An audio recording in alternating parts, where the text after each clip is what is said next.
Hello friends, welcome to Vamja education. આ વિડીયોની અંદર હું શિવમ વામજા તમને શીખવવાનો છું. ધોરણ 10 વિષય સામાજિક વિજ્ઞાન 10મો પાઠ છે ભારત કૃષિ.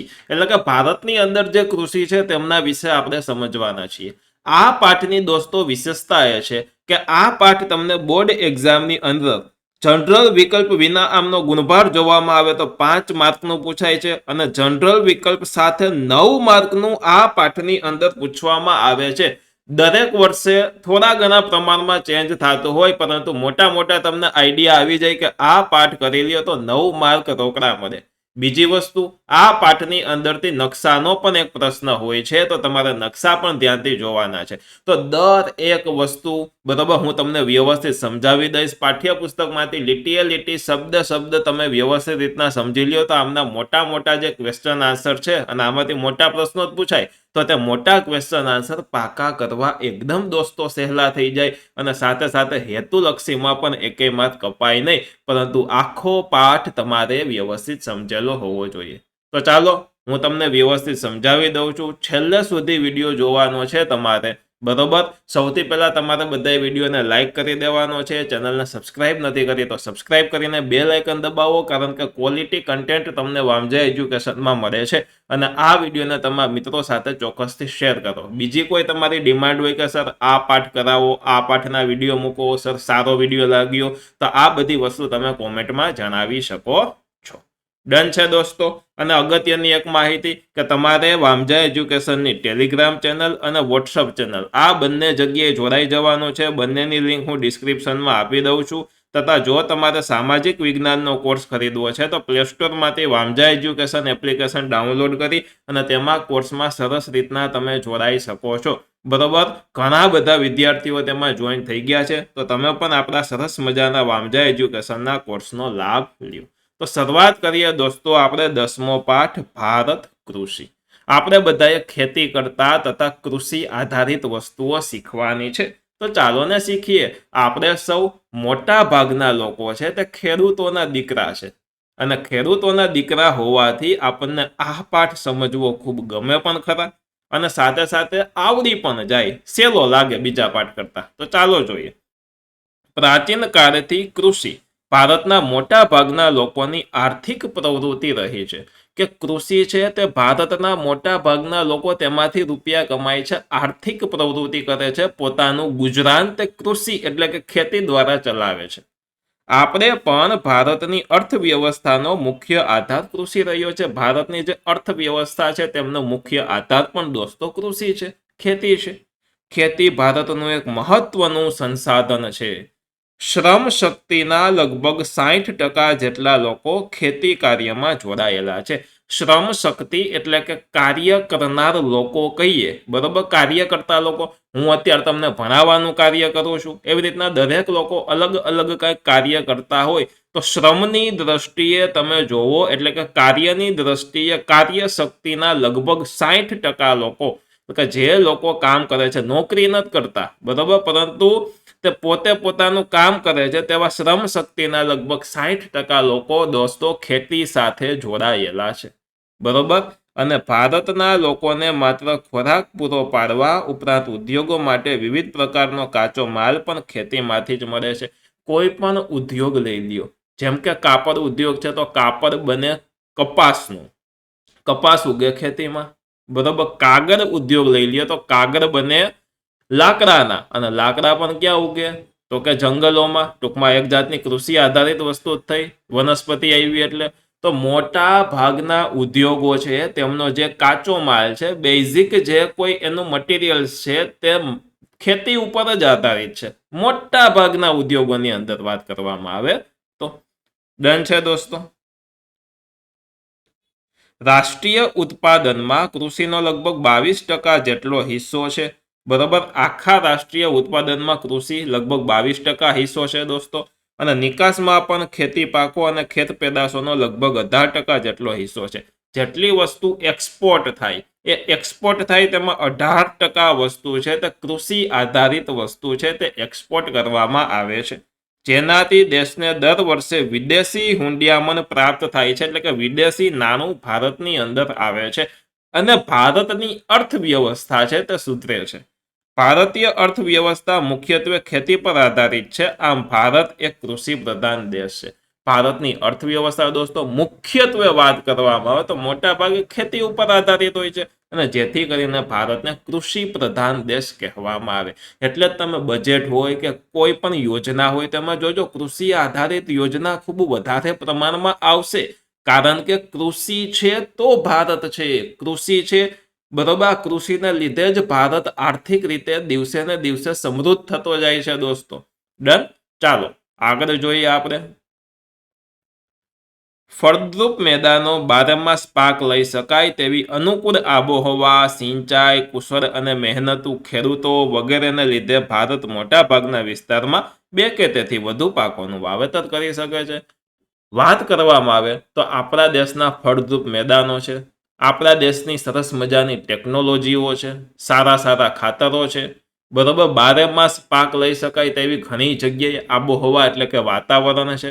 જો ખેતી દોસ્તો એવી વસ્તુ છે તે મુખ્યત્વે આબોહવા ઉપર આધાર રાખે. એટલે કે ત્યાંનું વાતાવરણ, ત્યાં કેવો વરસાદ થાય છે, કેવી ઠંડી પડે છે, કેવો તડકો પડે છે, સિંચાઈનું પાણી ત્યાં કેટલું અવેલેબલ છે તેના ઉપર આધાર રાખે. બરોબર. આ વસ્તુ ભગવાનની કૃપા કહેવાય. પરંતુ એનાથી કોઈ વિશેષ મહત્વ હોય તો એ છે ખેડૂતોની મહેનત. એટલે કે આપણા દેશના ખેડૂતો ખૂબ મહેનતુ છે. એના ખરેખર દિલથી સલામ દેવો જોઈએ. બરોબર. તો આ મહેનતુ ખેડૂત છે બરોબર. તેના કારણે ખેતી ખૂબ વધારે પ્રમાણમાં વિકસે છે. બરોબર. અને ભારતના ઘણા મોટા જગ્યાએ 2 કે તેથી વધુ પાકો લઈ શકાય. એટલે કે આખા વર્ષની અંદર 2 કે તેથી વધારે પાકો વાવવામાં આવે. શિયાળુ પાક, ઉનાળુ પાક અને ચોમાસુ પાક. અમુક જગ્યાએ શિયાળુ પાક અને ચોમાસુ પાક એવી રીતના વાવતા હોય. ઉનાળામાં પાણીની અછતને લીધે સ્કીપ કરતા હોય. તો આ રીતના 2 કે તેથી વધુ પાકો વાવતા હોય છે. તેમ છતાં ભારતમાં ખેતી ક્ષેત્રે પૂરતો વિકાસ સાધી શકાયો નથી. હજી પણ દોસ્તો તમે જોવા જાઓ તો પૂરતો હજી વિકાસ નથી. વિકાસની ક્યાંક ને ક્યાંક હજી થોડી ઘણી અછત છે. અને ભારતનો ખેડૂત એકંદરે ગરીબ અને નિરક્ષર છે. તમે ખેડૂત જોવો, ખેતી કરતા હોય, ખૂબ મહેનત કરતા હોય, દિવસ રાત એક કરતા હોય, એમ છતાં ગરીબના ગરીબ છે.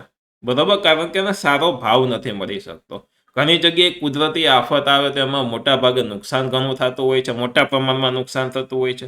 સિંચાઈની અપૂરતી સગવડ, અનિયમિત અને અનિશ્ચિત વરસાદ, વધારે વસ્તી, કુટુંબનું મોટું કદ, નાના કદના ખેતરો હોય, પ્રયોગશીલતાનું પ્રત્યેનું ઉદાસીન વલણ, રાસાયણિક ખાતર, સુધારેલા બિયારણ, આધુનિક યંત્રો અને વૈજ્ઞાનિક કૃષિ પદ્ધતિનો ઓછો ઉપયોગ, શિક્ષિત વર્ગનું ખેતીમાં ન જોડાવું તેમજ સમાજમાં ખેતીનો કહેવાતો ઉતરતો દરજ્જો વગેરેને લીધે વૈશ્વિક ઉત્પાદન સામે ભારતમાં ઉત્પાદન પ્રમાણમાં ઓછું છે. અને ખરેખર તો ખેતી એ મહત્વનો વ્યવસાય છે. તમે જુઓ, શિક્ષિત લોકો ખેતીમાં એટલા જોડાતા નથી. ખબર નહીં કેમ. બરોબર. ખેતી છે એક સારો એવો વ્યવસાય છે. એવું નથી કે જે અભણ લોકો છે તે જ ખેતી કરે. જો શિક્ષિત લોકો છે, ભણેલા ગણેલા છે, તે ખેતીમાં જોડાશે તો નવી નવી વૈજ્ઞાનિક પદ્ધતિઓ હોય છે. બરોબર. ઘણા બધા સંશોધનો થતા હોય છે. તેનું અનુકૂલન તે ખેતીમાં કરશે જેથી કરીને સારો ક્વોલિટી વાળો પાક લઈ શકાશે. બરોબર. તો દિવસે ને દિવસે આ વસ્તુ થાય જ. જેમ કે તમે ફોરેનની અંદર જોવો તો ખેડૂતો છે તે ખૂબ સદ્ધર હોય. બરોબર. અને ત્યાંથી 10 વર્ષ ઇન્ડિયા અંદાજે તમે વિચારો કે 10 વર્ષ પછી એ જ વસ્તુ ઇન્ડિયામાં જોવા મળે. તો આજથી તમે 10 વર્ષ પછી જોશો તો ખેતીમાંથી ઇન્કમ ખૂબ સારી એવી જનરેટ થશે. બરોબર. એટલે ખેતીમાં પણ જેને રસ હોય તો તેને ધ્યાન દેવું જોઈએ. જેની પાસે ખેતર છે, ખેતીમાં રસ છે, બરોબર, તો ચોક્કસ ધ્યાન દેવું જોઈએ. હા, મહેનત બધા ક્ષેત્રમાં છે. હવે કૃષિ પ્રકારો જોઈએ દોસ્તો આપણે. તો ભારતના લોકોની સામાજિક આર્થિક સ્થિતિ, રાષ્ટ્રીય રાજનીતિ અને ભારતનું સમગ્ર અર્થતંત્ર ખેતી સાથે જોડાયેલું છે. અને સિંચાઈ પદ્ધતિ, ખેત પેદાશો, આર્થિક વળતર જેવી બાબતોના આધારે ખેતીના પ્રકારો દોસ્તો પાડવામાં આવેલા છે. અલગ અલગ ખેતીના પ્રકારો છે તે પ્રકારો પાડવામાં આવે છે. ચાલો દરેક પ્રકારને ડિટેલમાં સમજીએ. એમાં પહેલો પ્રકાર છે જીવન નિર્વાહ ખેતી. આઝાદી પછી આયોજન પંચની અનેક ખેત વિકાસ યોજનાઓ અમલમાં લાવવા છતાં પણ ભારત ખેડૂતોની આર્થિક સ્થિતિ આજે પણ પ્રમાણમાં નબળી છે. ભારતના ખેડૂતોની આર્થિક સ્થિતિ જુઓ તો પ્રમાણમાં નબળી છે બીજા ક્ષેત્રનો વ્યવસાય કરતા, બરોબર. નાના કદના ખેતરોમાં મોંઘા બિયારણ, ખાતર અને જંતુનાશકોનો ઉપયોગ કરવો પોસાય તેમ નથી. એક તો ખેતરોના કદ નાના હોય, ઓછા વીઘા ખેતર હોય, ઓછા કદનું ખેતર હોય તો મોંઘા બિયારણો છે, ખાતરો પણ ઘણા મોંઘા છે, જંતુનાશક દવા હોય તો તેમનો ઉપયોગ કરવો પોસાતો નથી, બરોબર. અને ખેતરમાં થતું અનાજનું ઉત્પાદન પોતાના પરિવારના ઉપયોગ જેટલું જ થાય છે એટલું જ ઉત્પાદન થાય છે કે પોતાનો પરિવાર તે ઉત્પાદનનો લાભ લઈ શકે, વેચી શકાય તેટલું નથી થતું ઘણી જગ્યાએ, બરોબર. અને જે તેના કુટુંબના ભરણ પોષણમાં જ વપરાઈ જાય છે તેને જીવન નિર્વાહ ખેતી કહે છે, આત્મનિર્વાહ ખેતી કહે છે. પોતે પોતાના ભાગની જ ખેતી કરવી તેને કહેવાય જીવન નિર્વાહ એટલે કે આત્મનિર્વાહ ખેતી. આથી ભારતીય ખેતી આજે પણ મોટા ભાગના વિસ્તારમાં જીવન નિર્વાહની પ્રવૃત્તિ દોસ્તો ગણાય છે. હવે દોસ્તો બીજી આપણે વાત કરીએ તો એ છે સૂકી ખેતી. વરસાદ ઓછો પડે છે, ખેતીની અપૂરતી સગવડ અને માત્ર વરસાદ પર આધારિત હોય તેવા વિસ્તારોમાં માત્ર જમીનમાં સંગ્રહાયેલા ભેજના આધારે એક જ પાક લેવામાં આવે છે. અને જે એક જ પાક લેવામાં આવે છે, જમીનની અંદર જે ભેજ હોય, બરોબર, તો તે ભેજનો ઉપયોગ કરીને એક જ પાક ઉગાડવામાં આવે અને એ પાકને દોસ્તો આપણે સૂકી ખેતી કહીએ છીએ, બરોબર. અને અહીં જુવાર, બાજરી, કઠોળ જેવા પાણીની ઓછી જરૂરિયાતવાળા પાકોની ખેતી થાય છે. કેવા પાકો લેવામાં આવે છે તો કે જુવાર, બાજરી અને કઠોળ, બરોબર, જેમાં પાણીની જરૂરિયાત ઓછી હોય. હવે ગુજરાતના ભાલ પ્રદેશમાં ચોમાસું પૂરું થયા બાદ ભેજવાળી જમીનમાં આ રીતે ઘઉં અને ચણાનો પાક પણ લેવામાં આવે છે. કયા પ્રદેશની અંદર તો કે ગુજરાતની અંદર આવેલો ભાલ પ્રદેશ. ડન. એના પછી ત્રીજો પ્રકાર આવે છે આર્દ્ર ખેતી, જ્યાં વરસાદનું પ્રમાણ ખૂબ વધારે છે, સિંચાઈની સગવડ ખૂબ વધુ પ્રમાણમાં છે તેવા વિસ્તારોમાં આર્દ્ર એટલે કે ભીની ખેતી કરવામાં આવે છે. વરસાદ ન પડે કે ઓછો પડે ત્યારે સિંચાઈ દ્વારા વર્ષમાં એક કરતાં વધુ પાક લઈ શકાય તેમ હોય છે, બરોબર. અને જેમાં ડાંગર, શેરડી, કપાસ, ઘઉં અને શાકભાજીની ખેતી કરવામાં આવે છે. શેરડી છે તો શેરડીની અંદર પાણી વધારે પ્રમાણમાં જોઈએ, બરોબર, તો એવી ખેતી તે છે. ચાલો આગળ જોઈએ. ચોથો પ્રકાર સ્થળાંતરિત એટલે કે ઝૂમ ખેતી. ઝૂમ ખેતી એવો શબ્દ ક્યાંય આવે તો તમારે સમજવાનું આનો અર્થ થાય સ્થળાંતરિત ખેતી. આ પ્રકારની ખેતીમાં જંગલોમાં વૃક્ષોને કાપીને તેને સળગાવીને જમીન સાફ કરી ત્યાં ખેતી કરાય છે. કે ભાઈ જંગલોના વૃક્ષો કાપવામાં આવે, બરોબર, તેને સળગાવવામાં આવે, જમીન સાફ કરવામાં આવે અને તે જગ્યાએ ખેતી કરવામાં આવતી હોય છે. અહીં 2-3 વર્ષ ખેતી કરવામાં આવે છે, જ્યાં સુધી જમીન ફળદ્રુપ રહે ત્યાં સુધી. ધીમે ધીમે જમીનની ફળદ્રુપતા ઘટી જાય તો એ જગ્યા છોડી દેવામાં આવે. જમીનની ફળદ્રુપતા ઘટતા આ વિસ્તાર છોડી દઈ અને બીજી જગ્યાએ આ જ રીતે ખેતી શરૂ કરવામાં આવે છે. તો ધીમે આ ખેતીને સ્થળાંતર કરવામાં આવે છે કે ભાઈ 2-3 વર્ષ એક જગ્યાએ કરી, પછી 2-3 વર્ષ બીજી જગ્યાએ, પાછા 2-3 વર્ષ ત્રીજી જગ્યાએ, એવી રીતના, બરોબર, ખેતી કરવામાં આવે છે. તો આને સ્થળાંતરિત ખેતી એટલે કે ઝૂમ ખેતી કહેવામાં દોસ્તો આવે છે. તેને ઝૂમ ખેતી પણ કહે છે. આ ખેતીમાં ધાન્ય પાક કે શાકભાજી ઉગાડાય છે અને આ ખેતીમાં ઉત્પાદન ખૂબ ઓછું થાય છે, ઉત્પાદન તેની અંદર ઓછું હોય છે. પાંચમું છે બાગાયતી ખેતી.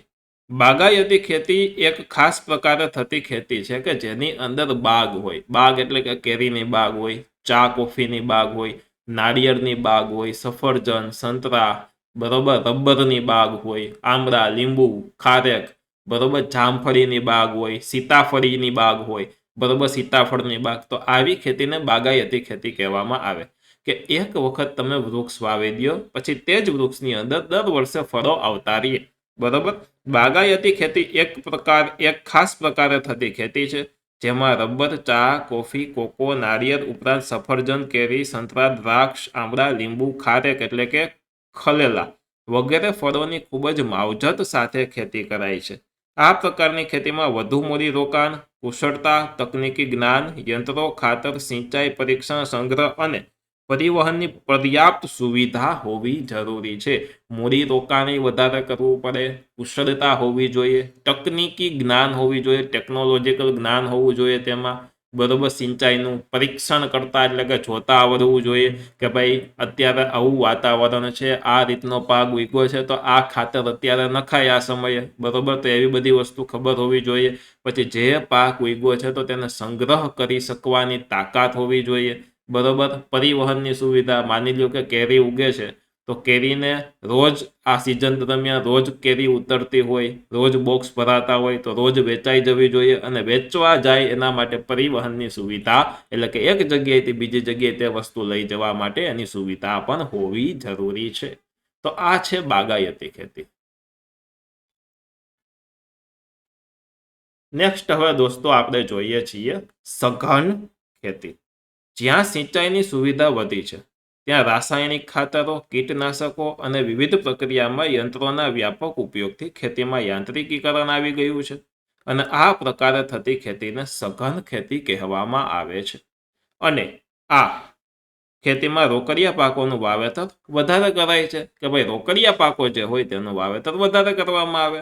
અહીં હેક્ટર દીઠ ઉત્પાદનમાં ખૂબ જ વધારો થયેલ હોય છે, હેક્ટર દીઠ ઉત્પાદન વધે, બરોબર. અને આ પ્રકારની ખેતી હેઠળ વાવેતર વિસ્તાર સતત વધતો જાય છે. આ ખેતીમાં આર્થિક વળતરને મહત્વ અપાતું હોવાથી તેને વ્યાપારી ખેતી પણ કહે છે કે ભાઈ સૌથી વધારે આર્થિક વળતર મળે, સૌથી વધુ પૈસા કમાય, બરોબર, તો તેવી ખેતી એટલે આને વ્યાપારી ખેતી પણ કહેવામાં આવે છે. અને ખૂબ સારી પદ્ધતિ છે ખેતી કરવાની તે, બરોબર. ચાલો હવે દોસ્તો આપણે જોવાની છે કૃષિ પદ્ધતિઓ. કૃષિ માટેની અલગ અલગ પદ્ધતિ જોઈએ. ભારતમાં સજીવ ખેતી, ટકાઉ એટલે કે પોષણક્ષમ ખેતી, મિશ્ર ખેતી વગેરે વિવિધ ખેત પદ્ધતિઓ પ્રચલિત છે. આ બધી ખેત પદ્ધતિ છે, બરોબર. કેવી કેવી? તો કે એક છે સજીવ ખેતી, પછી પોષણક્ષમ એટલે ટકાઉ ખેતી કહેવાય, મિશ્ર ખેતી, મિશ્ર એટલે મિક્સમાં થાય. તો આ બધી ખેત પદ્ધતિઓ છે અલગ અલગ. તો જોઈએ એમાં સૌથી પહેલા સજીવ ખેતી એટલે શું? તો કે જે પ્રમાણે રાસાયણિક ખાતર અને કીટનાશકો વપરાઈ રહ્યો હતો તેનાથી રસાયણોથી નુકસાનકારક અસરો પણ ધીરે ધીરે વર્તવા લાગી. જેમ જેમ રાસાયણિક ખાતરોનો ઉપયોગ કરો તેમ તેમ નુકસાન થાય. પછી જમીનમાં નુકસાન થાય, બરોબર. જે રાસાયણિક ખાતરવાળો ખોરાક, જે દવાવાળો ખોરાક જે લોકો ખાય છે તેના શરીરમાં પણ નુકસાન થાય. તો આવી રીતના ધીમે ધીમે નુકસાનની અસરો જોવા મળે છે. તો અનાજ, શાકભાજી તથા ફળોમાં રસાયણો અને જંતુનાશકોની હાજરીને લીધે લોકોના સ્વાસ્થ્ય પર તેની વિપરીત અસર થઈ રહી છે, અને પર્યાવરણ પર વધારે નુકસાન થયું, અને જમીનની ઉત્પાદકતા અને ફળદ્રુપતા ઘટાવા લાગ્યા, અને જેના કારણે લાંબા સમય પછી આ જમીનમાંથી પાકનું ઉત્પાદન અને ગુણવત્તા બંને ઘટી ગયા છે. પાકનું ઉત્પાદન ઘટી ગયું છે, ગુણવત્તા ઘટી ગઈ છે, બરોબર. અને સજીવ ખેતી એટલે ખેતીની એવી પદ્ધતિ કે જેમાં યુરિયા કે બીજા કોઈ પ્રકારના રાસાયણિક ખાતરો અને જંતુનાશકોનો ઉપયોગ કરવામાં આવતો નથી. કે ભાઈ રાસાયણિક ખાતરો છે, જંતુનાશક દવાઓ છે, તેનો ઉપયોગ કરવામાં ન આવે, બરોબર. તો તેમાં પોષણ માટે, ખાતર માટે કેવા ખાતરનો ઉપયોગ કરવામાં આવે? તો કે પાકના પોષણ માટે છાણિયું ખાતર છે, અળસિયાનું ખાતર છે, કમ્પોસ્ટ ખાતર અથવા તો વર્મી કમ્પોસ્ટ કહેવાય તે ખાતર છે, બરોબર. તો આ ખાતર તથા પાક સંરક્ષણ માટે ગૌમૂત્ર, લીમડાનું દ્રાવણ છાંટવામાં આવે કે જંતુઓ ન આવે એટલા માટે, છાશ વગેરે વાપરવામાં આવે છે. સજીવ ખેતી એટલે કે જૈવિક ખેતી છે, બરોબર. અત્યારે નેચરલ ફૂડ, બરોબર, ખૂબ, અથવા તો ઓર્ગેનિક ખેતી, તમે આ શબ્દ સાંભળેલો હશે.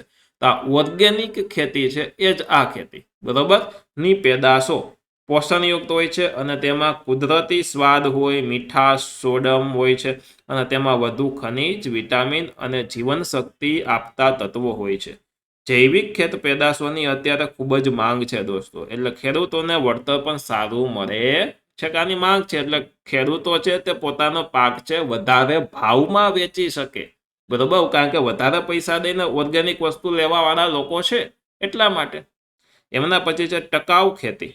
આ ખેતીમાં જમીનની ફળદ્રુપતા લાંબા સમય સુધી જળવાઈ રહે તે માટે પાકની ફેરબદલી, પોષણ માટે રાસાયણિક ખાતરોની જરૂરિયાતો, પૂરતો જ ઉપયોગ, કીટક અને નીંદણ નિયંત્રણ માટે જંતુનાશકોને બદલે જૈવિક નિયંત્રક, જળ સંરક્ષણ વગેરેની બાબત વિશે કાળજી લેવામાં આવે છે. કે ભાઈ આ બધી બાબતોની કાળજી રાખવામાં આવે છે.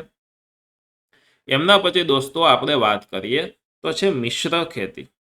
આ ખેતીમાં ખેતીની સાથે સાથે પશુપાલન, મરઘા બતકા ઉછેર, મધમાખી અને મત્સ્ય ઉછેર જેવી પ્રવૃત્તિ કરવામાં આવે છે કે ભાઈ ખેતી તો કરવામાં આવે છે, સાથે સાથે પશુપાલન કરવામાં આવે, બરોબર. પશુઓ ગાય ભેંસ જેવા પશુઓ રાખવામાં આવે, અથવા તો મરઘા બતકા ઉછેર કરવામાં આવે, અથવા તો અત્યારે નાની નાની મધમાખી ઉછેરની પેટીઓ આવે તો તે મધમાખી ઉછેર કરવામાં આવે, તથા ત્યાં તળાવ જેવી વસ્તુ હોય તો ત્યાં મત્સ્ય ઉછેર કરવામાં આવે છે, બરોબર. તો એને મિશ્ર ખેતી કહેવાય કે ખેતી થાય સાથે સાથે પશુપાલન વાળી વસ્તુ પણ થાય, તો બંનેમાંથી આવક ઊભી થાય. અને સાથે પશુઓ હોય તો એમના છાણમાંથી કુદરતી ખાતર બનાવી, છાણિયું ખાતર બનાવીને તે ખાતરનો ઉપયોગ પણ ખેતીમાં થાય, બરોબર. ભારતની કૃષિ પેદાશો જોઈએ કે કેવી કેવી પાકો, કેવા કેવા પાકો, કેવી કેવી પેદાશો લેવાય છે. તો ભારતમાં ઋતુઓના સંદર્ભમાં કૃષિ પાકને 3 વિભાગમાં વહેંચી શકાય. 3 ભાગમાં વહેંચવામાં આવે છે. એક છે ખરીફ પાક. ખરીફ પાક એટલે એવા પાક કે જે ચોમાસામાં ઉગાડવામાં આવે છે, ચોમાસામાં ઉગતા પાકને ખરીફ પાક કહેવાય. બીજું છે રવિ પાક. રવિ પાક એટલે કે શિયાળામાં ઉગતા પાક હોય તેને રવિ પાક કહેવાય. અને ત્રીજું છે જાયદ પાક. જાયદ પાક એટલે કે ઉનાળામાં થતા પાક હોય એને જાયદ પાક કહેવાય. ખરીફ એટલે ચોમાસું, રવિ એટલે શિયાળો અને જાયદ એટલે કે ઉનાળો. યાદ રાખવાનું છે, બરોબર. હવે સૌથી પહેલા જોઈએ ખરીફ એટલે કે ચોમાસું પાક. ચોમાસામાં લેવામાં આવતા પાકને ખરીફ પાક કહેવાય છે, બરોબર. પાકનો સમય જૂન જુલાઈથી લઈને ઓક્ટોબર નવેમ્બર સુધી હોય છે. ડાંગર, મકાઈ, જુવાર, બાજરી, કપાસ, તલ, મગફળી, મગમઠ વગેરે ખરીફ પાક છે. તમારે યાદ શું રાખવાનું છે? તો કે પહેલી વસ્તુ એ કે ખરીફ પાક એટલે ચોમાસામાં ઉગાડવામાં આવતો પાક. બીજી વસ્તુ એ કે તેમનો સમયગાળો શું? જૂન જુલાઈથી લઈને ઓક્ટોબર નવેમ્બર સુધીનો સમયગાળો હોય.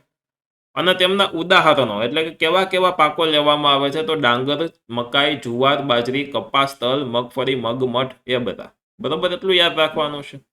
એમના પછી રવિ પાક એટલે શું? શિયાળુ પાક, બરોબર. શિયાળુ પાક એટલે કે શિયાળામાં લેવામાં આવતા પાકને રવિ પાક કહેવામાં આવે છે.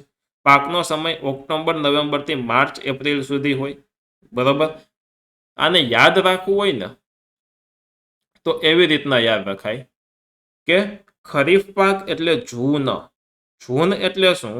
તો કે જૂન મહિનાથી ચાલુ થાય, એટલે જૂ એટલે કે જૂન મહિનો, અને ન એટલે નવેમ્બર મહિના સુધી, એવી રીતના યાદ રખાય. જૂન ઉપરથી એક તો જૂન મહિનો યાદ રહે, અથવા તો જૂ એટલે જૂન અને ન એટલે નવેમ્બર, બરોબર. એટલે જૂન જુલાઈથી ઓક્ટોબર નવેમ્બર આ રીતના યાદ રહે. શિયાળામાં યાદ રાખવું બહુ સહેલું, બરોબર. એમાં આપણે બે રીતના યાદ રાખી શકીએ. એક તો OA એવું શબ્દ યાદ રાખી શકીએ કે ભાઈ ઓક્ટોબરથી એપ્રિલ સુધી. પરંતુ યાદ રાખવાની એક દેશી ટેકનિક છે કે શિયાળામાં આપણે ઠંડા પાણીથી નાય તો આપણી અંદરથી આપણે શું બોલીએ? ઓ માં, ઓ મમ્મી.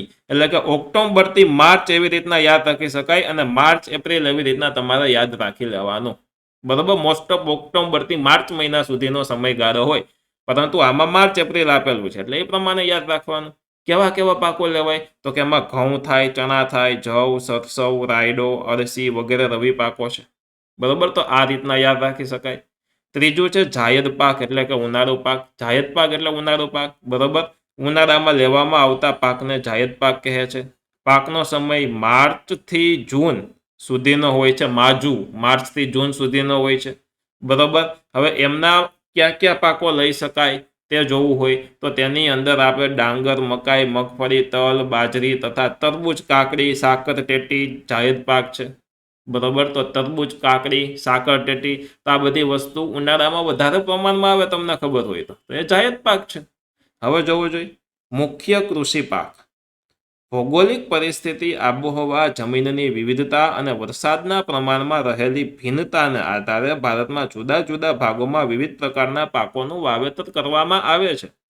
જેમ કે તમે હિમાચલ બાજુ જાઓ, મનાલી બાજુ જાઓ તો ત્યાં સફરજનના ઝાડ ઉગાડવામાં આવે, જ્યારે સૌરાષ્ટ્રની અંદર, બરોબર, કેરી ઉગાડવામાં આવે છે. તો અલગ અલગ વિસ્તારના વાતાવરણ અલગ અલગ હોય, ત્યાં વધારે ઠંડી હોય, બર્ફીલો પ્રદેશ હોય તો એ પ્રકારના પાકો લેવામાં આવે. બીજા વિસ્તારોની અંદર જે પ્રકારનું વાતાવરણ હોય તે પ્રકારના ત્યાં પાકો લેવામાં આવે છે. સમજાય છે બધાને? છે સહેલું, બરોબર. રસ પડે એવું છે. ભારત દોસ્તો ખેતી પ્રધાન દેશ છે, અને ભારતના દરેક નાગરિકની અંદર ખેતી પ્રત્યે પ્રેમ હોય જ, અને એટલે આ પાઠ સમજવો આપણને સહેલો પડે, આવડે. હવે ભારતની મુખ્ય કૃષિ પેદાશો જોઈએ કે કઈ કઈ વસ્તુ ભારતની અંદર વધારે પ્રમાણમાં થાય છે.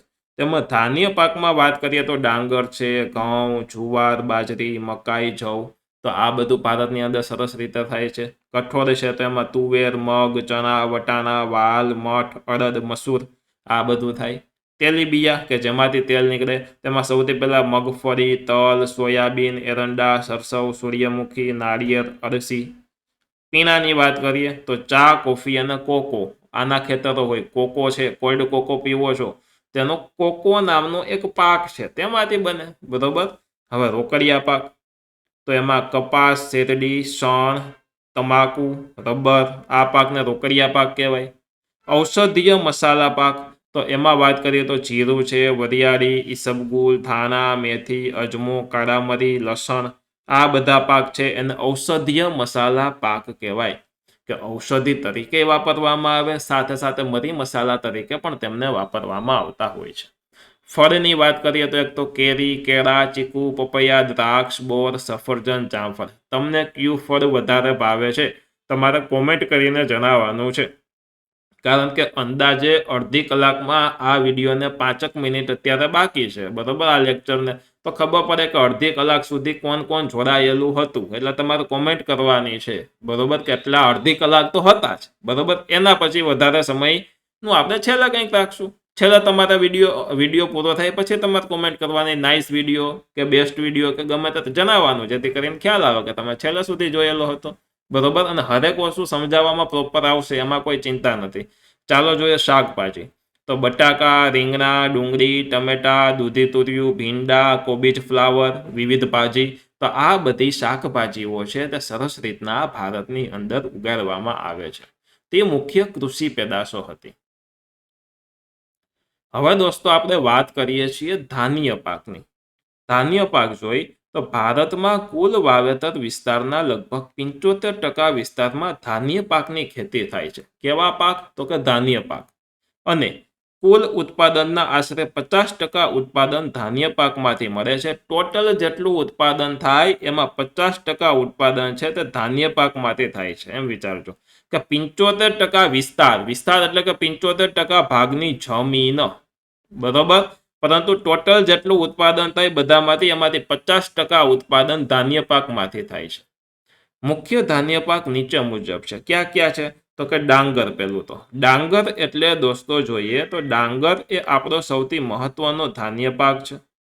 વિશ્વની મોટા ભાગની વસ્તી અને ભારતની લગભગ અડધી વસ્તી ખોરાકમાં ચોખાનો વપરાશ કરે છે.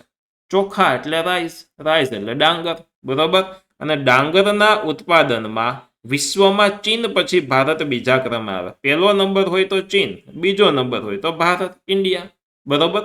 ભારતના કુલ વાવેતર વિસ્તારમાં ચોથા ભાગ પર ડાંગર રોપવામાં આવે છે. જેટલું ઉત્પાદન થાય, કુલ વાવેતર છે એના 4 ભાગ કરવામાં આવે, તેમાંથી એક ભાગમાં એટલે કે ટોટલના ચોથા ભાગની અંદર, બરોબર, ડાંગરનો પાક વાવવામાં આવે છે. ડાંગર એ ઉષ્ણકટિબંધીય પાક છે. વધુ ઉત્પાદન માટે ગરમ ભેજવાળી આબોહવા, લઘુત્તમ 20°C તાપમાન, લઘુત્તમ એટલે કે ઓછામાં ઓછું 20, બરોબર. એનાથી ઓછું હોય તો ન ચાલે, એટલે કે વધારે ઠંડી વાળો વિસ્તાર ન ચાલે એમ. પછી નદીઓના કાંઠની ફળદ્રુપ જમીન અને 100 સેન્ટીમીટર કે તેથી વધુ વરસાદ જરૂરી છે, બરોબર. ઓછા વરસાદવાળા વિસ્તારો જેમ કે પંજાબ, હરિયાણા, ઉત્તર પ્રદેશ, સિંચાઈથી આ પાક લેવામાં આવે છે. એટલે કે ત્યાં પછી સિંચાઈ એટલે કે પાણી પાવામાં આવે બોર કુવાઓ દ્વારા, બરોબર, અથવા તો નહેરો દ્વારા, નદી નાળા દ્વારા. ઓછા વરસાદવાળા વિસ્તારો જોઈ લીધું આપણે. ડાંગરની ખેતીમાં માનવ શ્રમની વધુ જરૂરિયાત રહે છે, એટલે કે મનુષ્યએ વધારે પ્રમાણમાં શ્રમ કરવો પડે છે, તેમાં કાર્ય કરવું પડે છે. અને જેમાં પશ્ચિમ બંગાળ, તમિલનાડુ, આંધ્રપ્રદેશ, તેલંગાણા, બિહાર, ઓડિશા તેના મુખ્ય ઉત્પાદક રાજ્યો છે. પશ્ચિમ બંગાળ, ઉત્તર પ્રદેશ, આંધ્રપ્રદેશ, બિહાર, ઓડિશા તથા તમિલનાડુ વગેરે રાજ્યોમાં વર્ષમાં 2 કે 3 વાર પાક લેવાય છે. આખા વર્ષની અંદર 2 કે 3 વખત પાક લેવામાં આવે. અને ગુજરાતની અંદર વાત કરીએ તો સુરત, તાપી, પંચમહાલ, અમદાવાદ, ખેડા, આણંદ, વલસાડ વગેરે જિલ્લામાં ડાંગરનું વાવેતર જોવા મળે છે, એટલે કે ડાંગરનું વાવેતર થાય છે. ડાંગર એ પાણીની વધુ જરૂરિયાતવાળો પાક હોવા છતાં ડાંગરના ખેતરમાં સતત પાણી ભરી રાખવાને બદલે ફુવારા પદ્ધતિથી સિંચાઈ કરવામાં આવે તો ઓછા પાણીથી પણ ડાંગરનો પાક લેવામાં આવે છે. ડાંગરમાં વધારે પાણીની જરૂરિયાત તો હોય છે, પરંતુ વધારે પાણી ભરી રાખવા કરતાં જો ફુવારા પદ્ધતિનો ઉપયોગ કરવામાં આવે, ફુવારા પદ્ધતિ એ સિંચાઈની વૈજ્ઞાનિક પદ્ધતિ છે કે જેમાં ફુવારાની જેમ પાણી આપવામાં આવે તો ઓછા પાકે તેમાં સારો એવો પાક લઈ શકાય. બરોબર, અહીંયા ડાંગરના ચિત્રો પણ તમે આની અંદર જોઈ શકો છો. ચાલો હવે દોસ્તો આપણે જોઈએ છીએ ઘઉં એટલે કે વીટ. આપણે જે રોટલી ખાઈએ છીએ ઘઉંમાંથી ખાઈએ છીએ. બરોબર, ઘણા લોકો મેંદાની વસ્તુ જ આજે ખાતા હોય, બ્રેડ ને પાવ ને, તો આ મેંદો પણ ઘઉંમાંથી બને છે, પણ એ શરીર માટે ખરાબ મેંદો. ડાંગર પછી ઘઉં એ આપણા દેશનો બીજો મહત્વનો ધાન્ય પાક છે. ભારતની 1/3 ખેતભૂમિ પર એટલે કે 1/3 ત્રીજા ભાગની ખેતભૂમિ પર ઘઉંની ખેતી કરવામાં આવે છે અને તે દેશના ઉત્તર પશ્ચિમ ભાગમાં વસતા લોકો મુખ્ય ખોરાક તેમનો છે. અને ઘઉં છે તે સમશીતોષ્ણ કટિબંધ રવિ પાક છે. રવિ પાક એટલે કે શિયાળામાં ઉગાડવામાં આવતો પાક છે. બરોબર, ઘઉંના પાક માટે કાળી કે ફળદ્રુપ ગોરાળુ જમીન અને 75 સેન્ટીમીટર વાર્ષિક વરસાદ હોવો જરૂરી છે. સિંચાઈની મદદથી ઓછા વરસાદવાળા ભાગમાં પણ ઘઉં ઉગાડવામાં આવે છે. 100 સેન્ટીમીટરથી વધુ વરસાદવાળા વિસ્તારોમાં ઘઉંનું વાવેતર થતું નથી અને ઘઉંની ખેતીમાં યાંત્રિકીકરણ થતું હોવાથી શ્રમિકોને ઓછી જરૂર પડે છે, એટલે કે એમાં વધારે પ્રમાણમાં યંત્રોનો ઉપયોગ, મશીનોનો ઉપયોગ કરવામાં આવે છે, જેથી કરીને શ્રમિકો, મજૂરો એની ઓછી જરૂર પડે છે. અને હરિયાળી ક્રાંતિ બાદ ઘઉંનું ઉત્પાદન લગભગ બમણું થઈ ગયું છે. બરોબર, હરિયાળી ક્રાંતિ થઈ હતી એટલે કે ટેકનોલોજીકલ કૃષિમાં સરસ મજાની ક્રાંતિ થયેલી અને જેમાં ઘઉંનું ઉત્પાદન વધી ગયું, બમણું, ડબલ થઈ ગયું પેલા કરતા. બરોબર, આ બધા જ ક્ષેત્રે ક્રાંતિ થવી જોઈએ, બધા જ પાકમાં. ઘઉંની ખેતી મુખ્યત્વે પંજાબ, હરિયાણા તથા પશ્ચિમી ઉત્તર પ્રદેશમાં થાય છે. દેશમાં કુલ ઘઉં ઉત્પાદનના 2/3 ભાગ આ રાજ્યોનો હોય છે, કે ભાઈ 2/3, 3માંથી 2 ભાગ તો પંજાબ, હરિયાણા અને પશ્ચિમી ઉત્તર પ્રદેશ, ઉત્તર પ્રદેશનો પશ્ચિમ વાળો વિસ્તાર, આખું ઉત્તર પ્રદેશ નહીં, બરોબર, તેમાં થાય છે. આ રાજ્યોમાં સિંચાઈની સગવડ હોવાથી ત્યાં હેક્ટર દીઠ ઉત્પાદન વધારે થાય, કે પ્રતિ હેક્ટર દીઠ ઘઉંનું ઉત્પાદન ગુજરાત કરતાં ત્યાં વધારે પ્રમાણ હોય, કારણ કે સિંચાઈની પૂરતી સગવડ છે. બરોબર, પંજાબમાં નહેરોના પાણીને લીધે ઘઉંનો વિપુલ પાક થાય. પંજાબની અંદર નહેરો હોય અને નહેરોના પાણીના લીધે વિપુલ પ્રમાણમાં ઉત્પાદન થાય, એટલે તો પંજાબને ઘઉંનો કોઠાર કહેવામાં આવે છે. પંજાબનું બીજું નામ ઘઉંનો કોઠાર. પંજાબને શું કહેવામાં આવે? ઘઉંનો કોઠાર કહેવામાં આવે છે. યાદ રાખવાનું, બરોબર, આમાંથી હેતુલક્ષી પૂછાય. મધ્યપ્રદેશ, રાજસ્થાન, ગુજરાત, મહારાષ્ટ્ર, પશ્ચિમ બંગાળ વગેરે રાજ્યોમાં પણ ઘઉંનું વાવેતર થાય છે અને ગુજરાતમાં ભાલ વિસ્તારના ભાલિયા ઘઉં થાય છે અને તે ભાલિયા ઘઉં પ્રચલિત છે. સાથે સાથે ઉપરાંત મહેસાણા, રાજકોટ, જૂનાગઢ, ખેડામાં ઘઉં થાય છે અને રોજિંદા ખોરાકમાં વપરાતા સર્વ પ્રકારના અનાજમાં ઘઉં છે તે શ્રેષ્ઠ છે. બરોબર, ઉત્તમ છે. ઘઉંના લોટમાંથી રોટલી, ભાખરી, સેવ, શીરો, લાપસી, લાડુ, સુખડી, પાઉં, પૂરી, કેક, બિસ્કિટ વગેરે અનેક વાનગીઓ દોસ્તો ઘઉંના લોટમાંથી બને છે અને આ પ્રકારના અનાજ કરતાં ઘઉંમાં પૌષ્ટિક તત્વો વધારે છે અને આથી ઘઉંનો અનાજનો રાજા ગણાય. ઘઉં છે તેને અનાજનો રાજા ગણાય. શું કામ? તો કે તેમાં પૌષ્ટિક તત્વો વધારે પ્રમાણમાં આવેલા હોય છે. જ્યારે આપણે પાઠ સમજવાની શરૂઆત કરી ત્યારે જ મેં તમને કીધું હતું કે આમાંથી એક પ્રશ્ન તમારે નકશાવાળો આવશે. તો ચાલો એક નકશો જોઈ લઈએ. જ્યાં સીધા લીટા કરેલા છે આવા, ત્યાં ડાંગરનો પાક થાય. જ્યાં ત્રાસા લીટા કરેલા છે ત્યાં ઘઉંનો પાક થાય અને અહીંયા 2 લીટા મિક્સમાં છે તો ત્યાં બંને પાક જોવા મળે છે.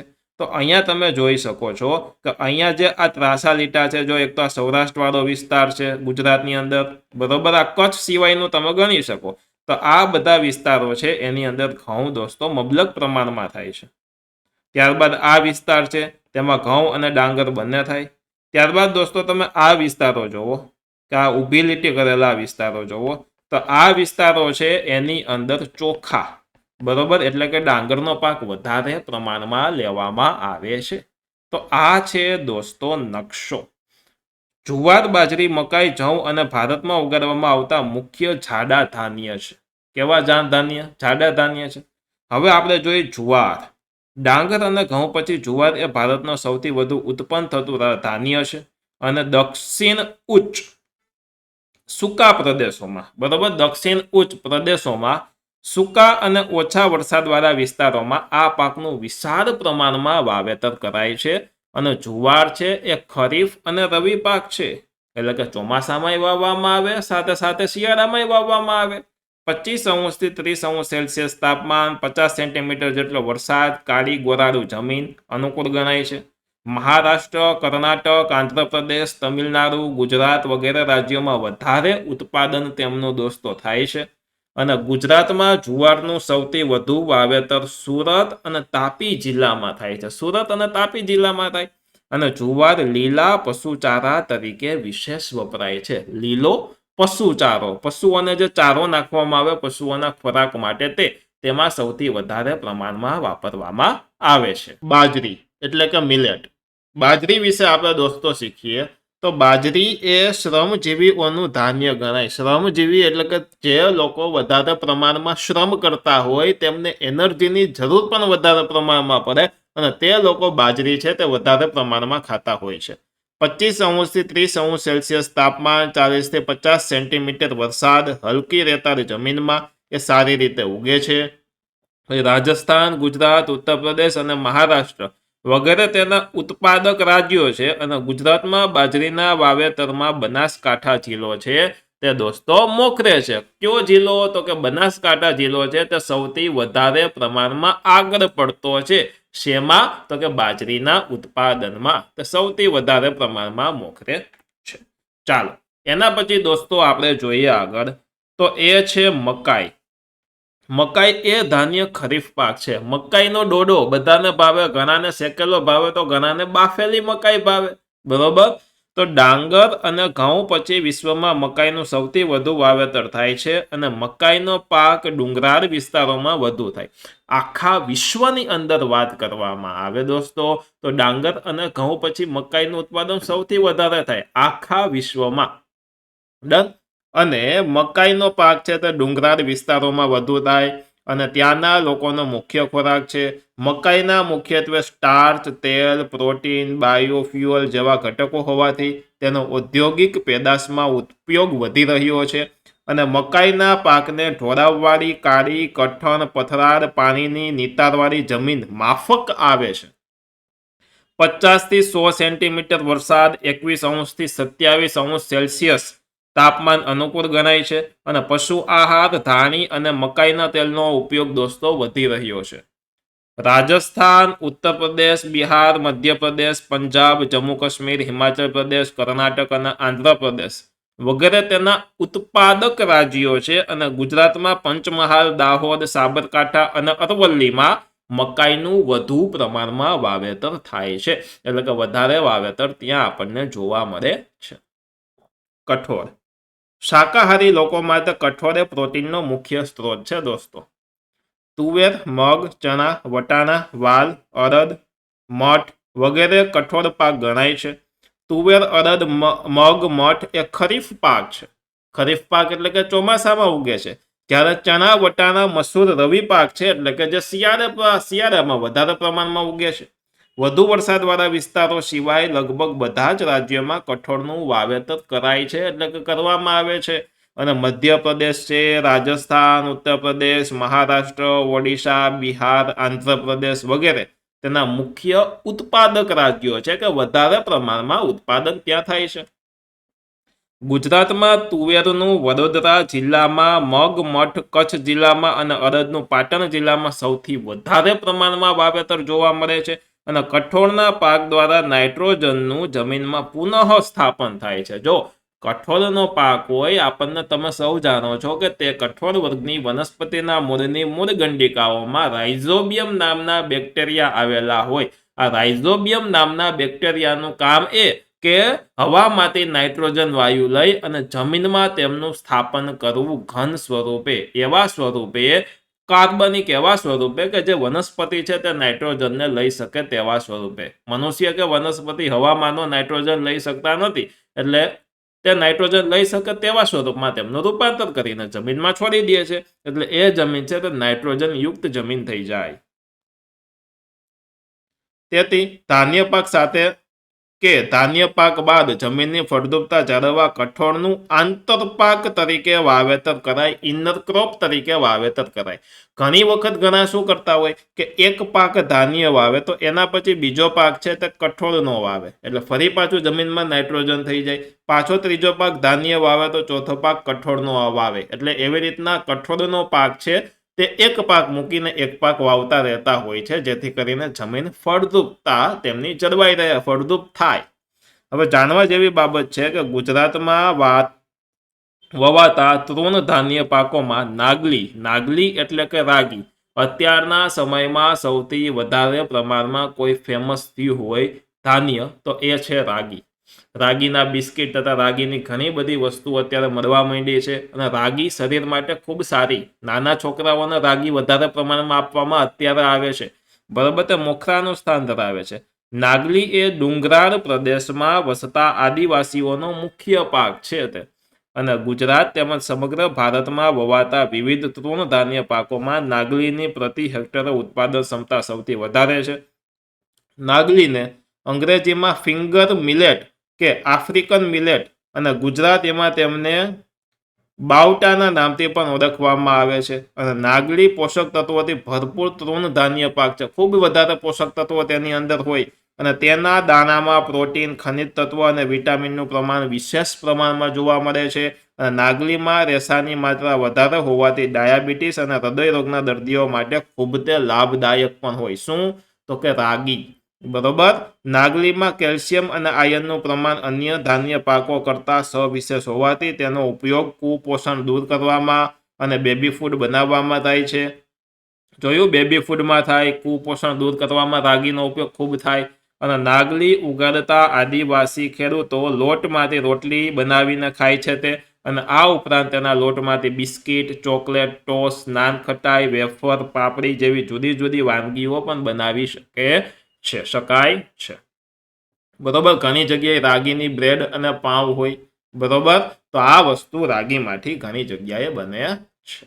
હવે દોસ્તો જોઈએ તેલીબિયા, કે એવી વનસ્પતિ કે જેમના બીજમાંથી તેલ નીકળે અથવા તો તેમના ફળમાંથી તેલ નીકળે, જેમ કે મગફળી, તલ, સોયાબીન, એરંડા, સરસવ, સૂર્યમુખી, અળસી વગેરે તેલીબિયા ગણાય.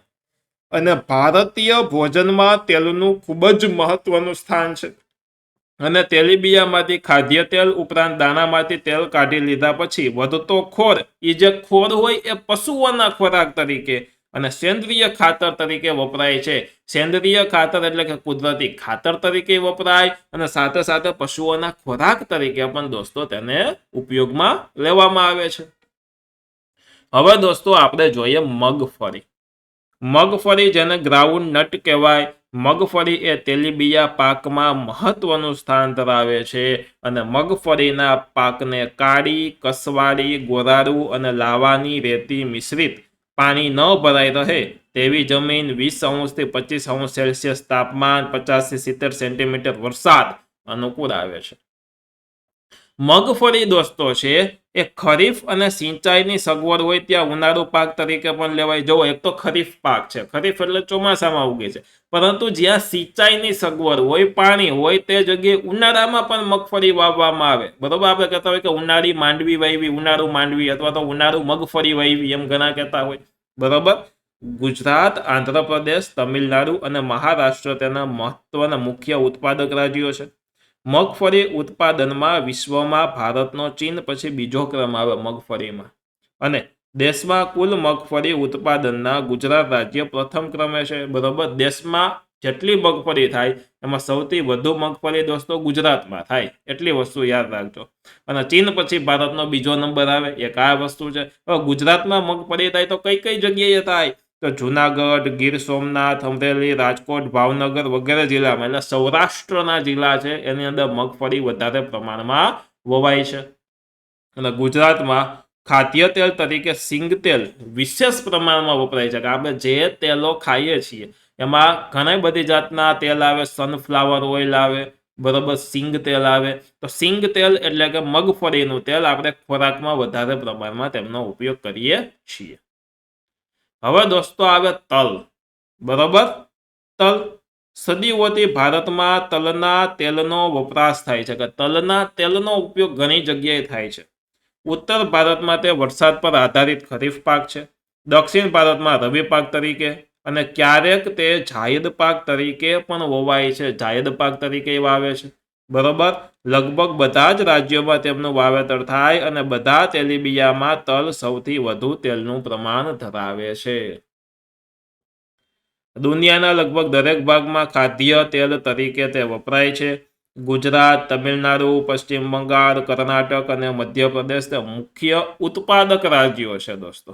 અને ગુજરાત સમગ્ર દેશમાં તલના ઉત્પાદન અને વાવેતર વિસ્તારમાં પ્રથમ ક્રમે છે. કોણ? તો કે ગુજરાત.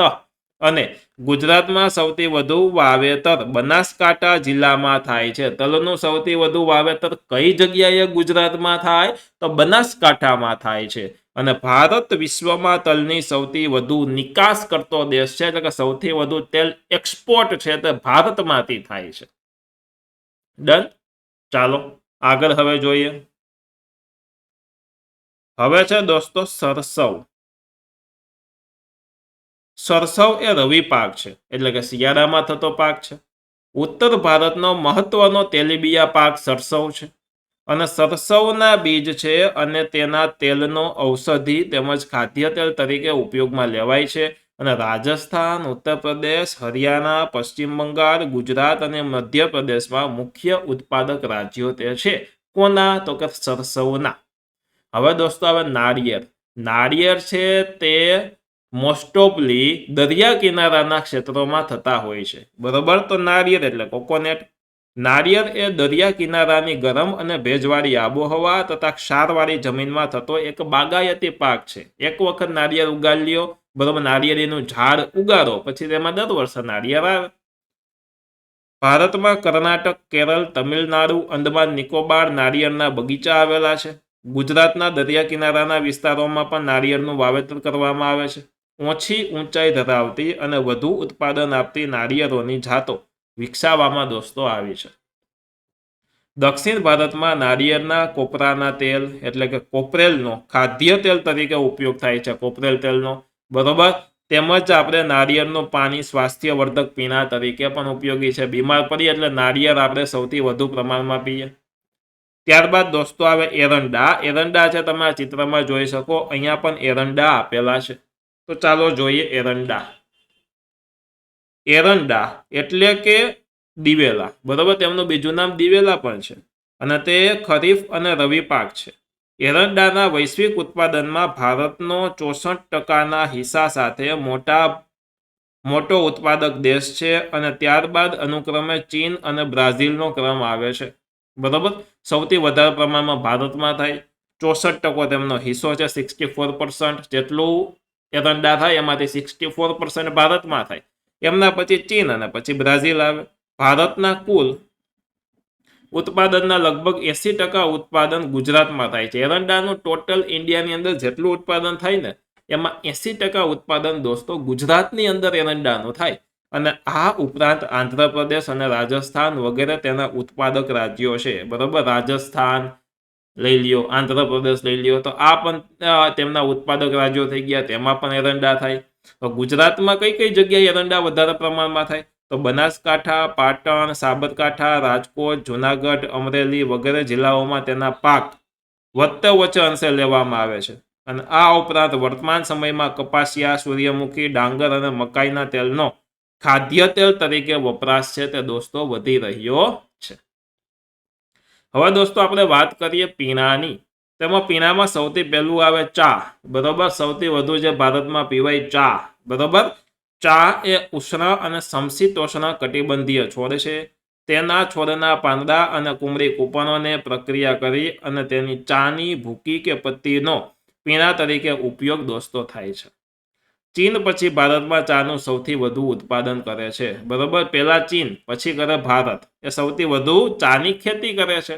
તો અહીંયા તમે જુઓ ચાની ખેતીના કેવા ખેતરો હોય, આ રીતના પાછળ ટોપલી હોય, તેમાં ચા અહીંયા તોડી અને ટોપલીમાં મૂકવામાં આવતી હોય છે. પછી શ્રીલંકા, ચીન અને ભારત ચાની નિકાસ કરતા તે મુખ્ય દેશો છે, એટલે કે સૌથી વધુ પ્રમાણમાં ચાને એક્સપોર્ટ કરનારા દેશો છે. ચાના પાક માટે પાણી સહેલાઈથી વહી જાય તેવી ઢોળાવવાળા અને લોહ તત્વવાળી જમીન જોઈએ, એટલે કે આવી ઢોળાવવાળી જમીન જોઈએ કે પાણી હોય તો એ વહી જવું જોઈએ, બરોબર, તેવી જમીન હોવી જોઈએ. 20 થી 30 તાપમાન અને 200 સેન્ટીમીટર સુધીનો વરસાદ એ વર્ષભર ઝાપટા રૂપે વરસતો રહેવો જોઈએ, કે આખા વર્ષ દરમિયાન ઝાપટા રૂપે વરસતો રહેવો જોઈએ. અને 200 સેન્ટીમીટર વરસાદ એ ખૂબ વરસાદ કહેવાય, બરોબર, જ્યાં વરસાદ વધારે થતો હોય તેવા પ્રદેશમાં ઉગે, જેમ કે આસામમાં ને એ જગ્યાએ. ભારતમાં ચા અસમ, પશ્ચિમ બંગાળ, ઉત્તરાખંડ, ઉત્તર પ્રદેશ, તમિલનાડુ, કર્ણાટકમાં વધુ પ્રમાણમાં થાય. એની અંદર તમે અસમ અને પશ્ચિમ બંગાળ છે એ બંનેમાં ભેગું થઈને દેશનું 75% ચાનું ઉત્પાદન ત્યાં થાય છે. ચાના છોડ પરથી પત્તીઓને કુશળતાપૂર્વક ચૂંટવામાં આવે છે, એટલે ચૂંટવામાં આવે, હમણાં ફોટામાં જોયું હતું એમ, બરોબર. એમના પછી દોસ્તો આવે કોફી. કોફીના પાકને પહાડી ઢોળાવ પર સૂર્યનો સીધો તડકો ન પડે, સૂર્યનો સીધો તડકો ન પડે તેવી જગ્યાએ, બરોબર, તેવી રીતે કોઈ મોટા વૃક્ષની છાયામાં ઉછેરવામાં આવે છે. અને કોફીના પાકને 150 થી 200 સેન્ટીમીટર વરસાદ અને 15 થી 28 સેલ્સિયસ તાપમાન અને પર્વતીય ઢોળાવવાળી જમીન અનુકૂળ આવે છે. અહીંયા તમે જોવો તો આ કોફીના વાવેલી છે, બરોબર, આ કોફી બીન્સ છે, તમે જોઈ શકો છો. ભારતમાં કર્ણાટક, કેરળ, તમિલનાડુમાં કોફી વધારે પ્રમાણમાં થાય છે. કર્ણાટકનો કુર્ગ પ્રદેશ કોફીના વધુ ઉત્પાદન માટે દોસ્તો તે જાણીતો છે. અને કોફીના ફળને એકઠા કરીને તેના બીજ કાઢી અને તેને પ્રક્રિયા કરી અને દળી અને તેમાં પીણા તરીકે ઉપયોગ થાય છે. કોફીનું ફળ આવે એના કોફી બીન્સ કહેવાય, બરોબર, તે કાઢી એનો ભૂકો કરવામાં આવે, એ ભૂકો છે, બરોબર, એટલે આપણી કોફી, અને એને પછી એમાંથી દૂધમાં નાખી અને પીણું બનાવવામાં આવે છે. પછી દોસ્તો આવે કોકો. કોકો એ વૃક્ષના ફળના બીજમાંથી કોકો તૈયાર થાય. એક વૃક્ષ હોય કોકોનું, એનું ફળ આવે, એના ફળના બીજ હોય, એમાંથી કોકો તૈયાર થાય. કોકો એ પેય પદાર્થ છે, એટલે કે પી શકાય તેવું પીણું છે, અને તેમાંથી ચોકલેટ પણ બનાવવામાં આવે છે. કોકોવાળી ચોકલેટ, ડાર્ક ચોકલેટ બનાવવામાં આવે છે, અથવા તો કોઈ પણ ચોકલેટમાં કોકો હોય. તેને ગરમ અને ભેજવાળી આબોહવા અને વધુ વરસાદની જરૂર પડે છે. આફ્રિકન દેશો તેના મુખ્ય ઉત્પાદકો છે, અને કોકોનું ભારતના કેરળ, કર્ણાટક, આંધ્રપ્રદેશ અને તમિલનાડુમાં વાવેતર અને ઉત્પાદન વધી રહ્યું છે. હવે દોસ્તો આવે રોકડિયા પાકો. તો જોઈએ રોકડિયા પાકો. તો સૌથી પહેલો રોકડિયો પાક છે કપાસ. કપાસ એટલે કે કોટન. કપાસ ખરીફ પાક છે. ખરીફ પાક એટલે એવો પાક કે જેને ચોમાસામાં ઉગાડવામાં આવે છે. ભારત અને ગુજરાતમાં મુખ્ય રોકડિયા પાક તરીકે કપાસ એ અગત્યનું સ્થાન ધરાવે છે. વિશ્વ સ્તરે ભારત કપાસના ઉત્પાદન, વપરાશ અને નિકાસમાં બીજા ક્રમે છે. આખા વિશ્વની વાત કરીએ તો ભારત છે તે કપાસનું ઉત્પાદન વધારે કરે, વપરાશ વધારે કરે અને એક્સપોર્ટ વધારે કરે. આ બધામાં બીજો નંબર ભારતનો આવે, બીજો ક્રમ છે. કપાસના છોડ પરથી રૂનું ઉત્પાદન મેળવવામાં આવે, અને આ રૂ ભારતમાં સફેદ સોના તરીકે ઓળખાય છે. વ્હાઇટ ગોલ્ડ એટલે કોણ? કપાસ, બરોબર, સફેદ સોના તરીકે ઓળખાય. અને આ ઉપરાંત કપાસનું તેલ છે તે ખાદ્ય તરીકે અને કપાસિયા અને ખોળ દુધાળા પશુઓના દાણા તરીકે વપરાય છે. ખાદ્ય તેલ તરીકે પણ કપાસનું તેલ વપરાય. અને કપાસને લાંબો સમય ભેજ સંગ્રહી શકે તેવી લાવાવાળી કાળી અને ખનિજ દ્રવ્યવાળી જમીન, ગરમ ભેજવાળી આબોહવા, 20 થી 35 સેલ્સિયસ તાપમાન અને 30 થી 70 સેન્ટીમીટર વરસાદ અનુકૂળ આવે છે. કાળી ગોરાળુ જમીન હોય ત્યાં કપાસ થાય, બરોબર. કપાસના પાકનો સમયગાળો 6 થી 8 માસનો હોય, એનો સમયગાળો 6 થી 8 મહિનાનો હોય. અને હિમથી કપાસના પાકને નુકસાન થાય છે. હિમ એટલે બરફથી કપાસના પાકને નુકસાન થાય, એમાં ન ઉગે તે. અને ભારતમાં ગુજરાત, મહારાષ્ટ્ર, તેલંગાણા, કર્ણાટક, આંધ્રપ્રદેશ, હરિયાણા, રાજસ્થાન, પંજાબ, તમિલનાડુ અને ઓડિશા વગેરે ઉત્પાદક મુખ્ય રાજ્યો છે. ક્યાં ક્યાં? ગુજરાતમાં, મહારાષ્ટ્ર, તેલંગાણા, કર્ણાટક, આંધ્રપ્રદેશ, હરિયાણા, રાજસ્થાન, પંજાબ, તમિલનાડુ, ઓડિશા, આટલી જગ્યાએ કપાસ છે તે ઉગે છે. હવે કપાસની એક જાત છે બીટી કપાસ. બરાબર. ગુજરાત રાજ્ય સમગ્ર દેશમાં પ્રથમ ક્રમે છે. ક્યાં ગયું બીટી? આ રહ્યું. ગુજરાતના ખેડૂતોએ બીટી કપાસના બિયારણને અપનાવી લેતા વાવેતર વિસ્તાર, ઉત્પાદકતા, કુલ ઉત્પાદન તથા ગુણવત્તામાં ગુજરાત રાજ્ય સમગ્ર દેશમાં પ્રથમ ક્રમે છે.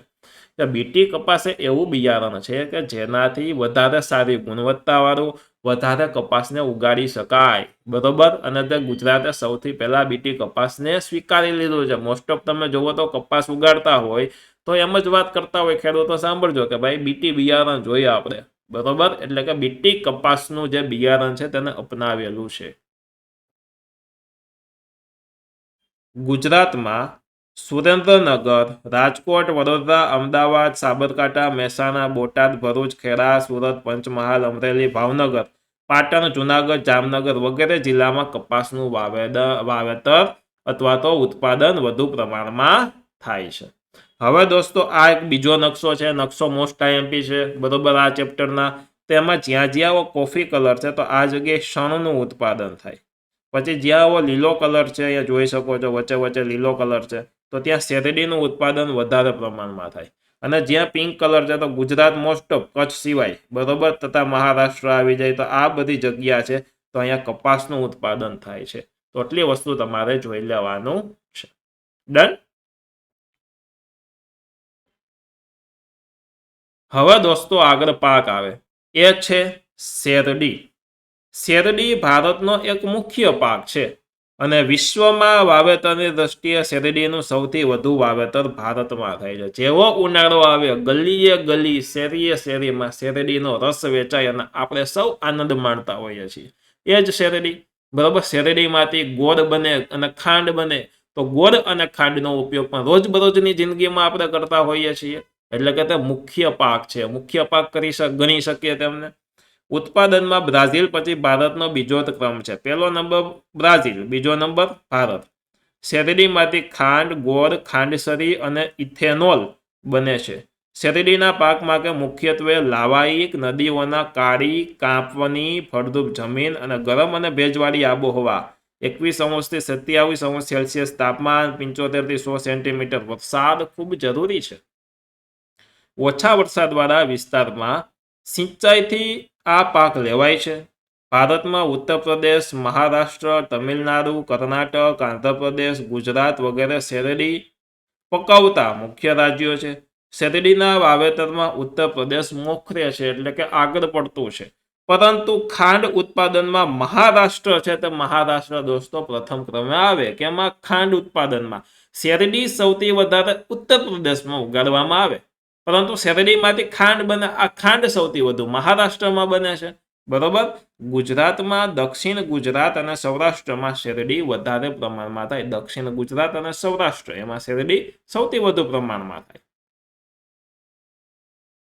હવે દોસ્તો આગળ આપણે જોઈએ છીએ શણ. તો શણ જોઈએ આપણે કે શણના ઉત્પાદનમાં ભારત હાલમાં પ્રથમ ક્રમે છે. શણનું ઉત્પાદન દોસ્તો ખૂબ મહેનતવાળી વસ્તુ છે અને એમાં ભારત છે તો સૌથી પહેલા નંબરે આવે છે અને ટાઈમ કન્ઝ્યુમિંગ છે. અને શણ છે, બરોબર, તે કેવી રીતના ઉગાડવામાં આવે, પછી એમાંથી શણ વ્યવસ્થિત રીતનું કેવી રીતના મેળવવામાં આવે એ બધી જ વસ્તુ જોશું. શણના રેસાને ગોલ્ડન ફાઈબર કહે છે. ભાઈ એક જાતનું ગોલ્ડન ફાઈબર છે. શણ એટલે કોથળો હોય, બરોબર, જે કઈ એવું મટીરિયલ હોય તે જ. શણમાંથી કંતાન, કોથળા, સાદડી, દોરડા, થેલીઓ, પગરખા, હસ્તકારીગરીના નમૂના વગેરે બને છે દોસ્તો. અને શણ ઉદ્યોગમાં ભારતની બાંગ્લાદેશના સસ્તા શ્રમ સાથે હરીફાઈ છે. કે ભાઈ ભારત અને બાંગ્લાદેશ આ બંને સાથે હરીફાઈમાં છે. અને શણના પાકને નદીઓના મુખ્ય ત્રિકોણ પ્રદેશની જ્યાં દર વર્ષે નવો કાપ પથરાતો હોય તેવી ફળદ્રુપ જમીન, ગરમ અને ભેજવાળી આબોહવા, 30 થી 40°C તાપમાન અને 100 સેન્ટીમીટર કરતાં વધુ વરસાદની જરૂરિયાત હોય છે શણને. અને ભારતમાં પશ્ચિમ બંગાળમાં ગંગાના મુખ્ય ત્રિકોણ પ્રદેશ, અસમ, બિહાર, ઓડિશા અને ઉત્તર પ્રદેશમાં શણનું વધારે ઉત્પાદન થાય છે. શણની હું તમને A to Z વસ્તુ જણાવું તો શણ પહેલા આ રીતનું ઉગે. જોવો તમે આ રીતના દાંડલા હોય. પછી આ શણના જે આ દાંડલા છે ને એમાંથી જ આવી રીતના દોરડા બને. આ શણને પલાળવામાં આવે.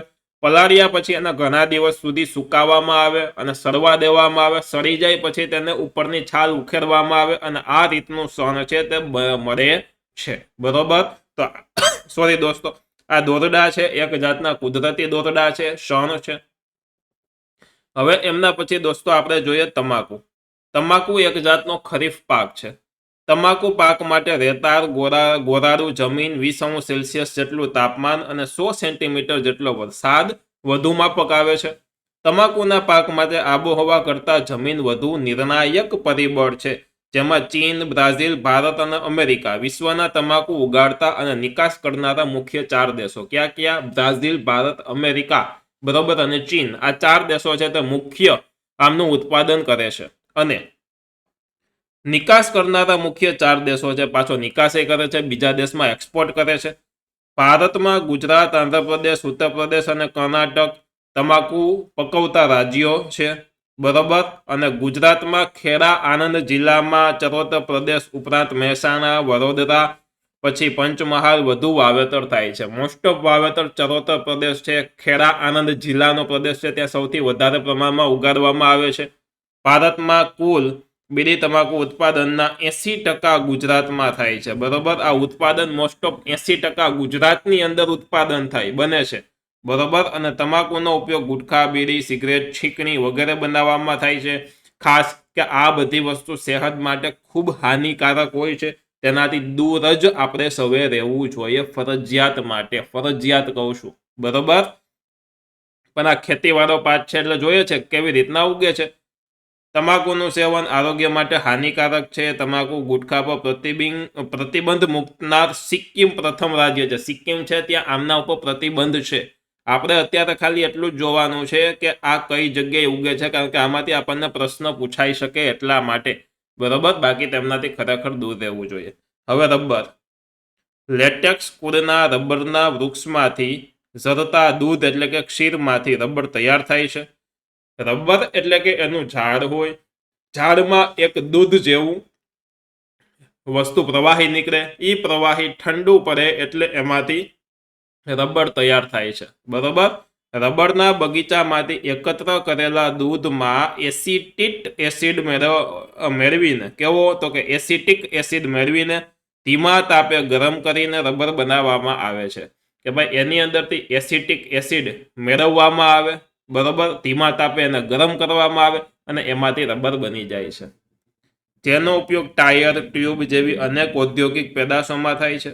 ગરમ અને ભેજવાળી આબોહવા, વધુ વરસાદવાળા વિસ્તારોમાં રબરની બાગાયતી ખેતી કરવામાં આવે છે. કેવી ખેતી કરવામાં આવે છે? બાગાયતી એટલે કે એના ઝાડવા હોય, બાગ હોય. બરોબર. એ બાગાયતી ખેતી કરવામાં આવે છે. એક વખત ઝાડવું વાવી દો પછી ઘણા વર્ષો સુધી તેની અંદરથી રબર મળે.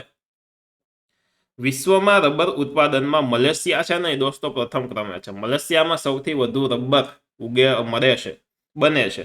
ભારતનો મુખ્ય ઉત્પાદક દેશોમાં સમાવેશ થાય છે. એટલે કે મુખ્ય ઉત્પાદન કરતા દેશો છે એમાં ભારત અગ્રેસર તો છે, પરંતુ પહેલા બીજા નંબરે નથી.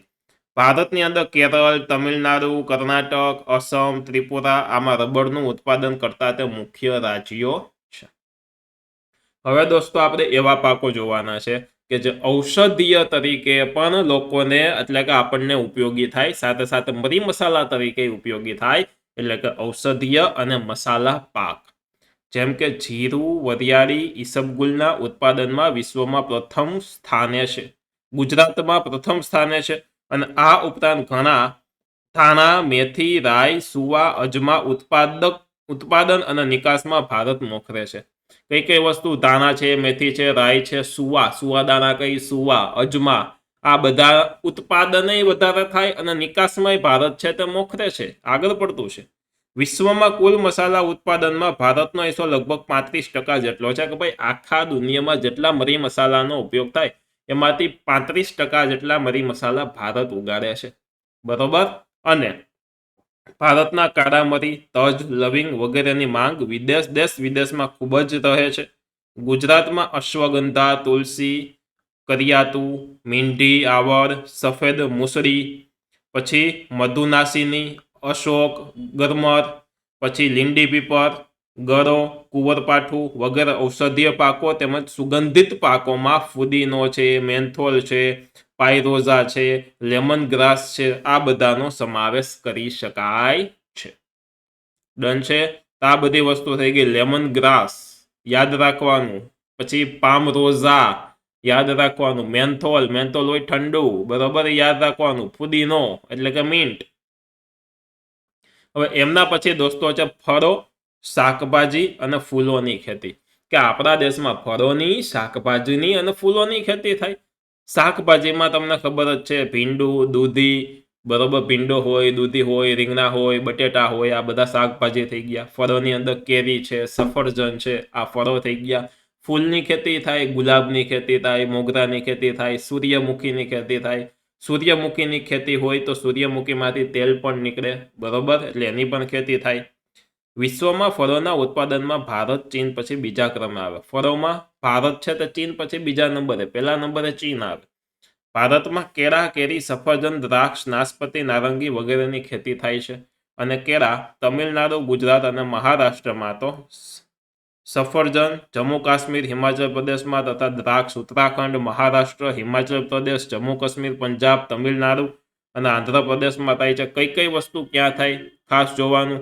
ગુજરાત અને મહારાષ્ટ્રમાં સફરજન, બરોબર, તથા કેરી થાય.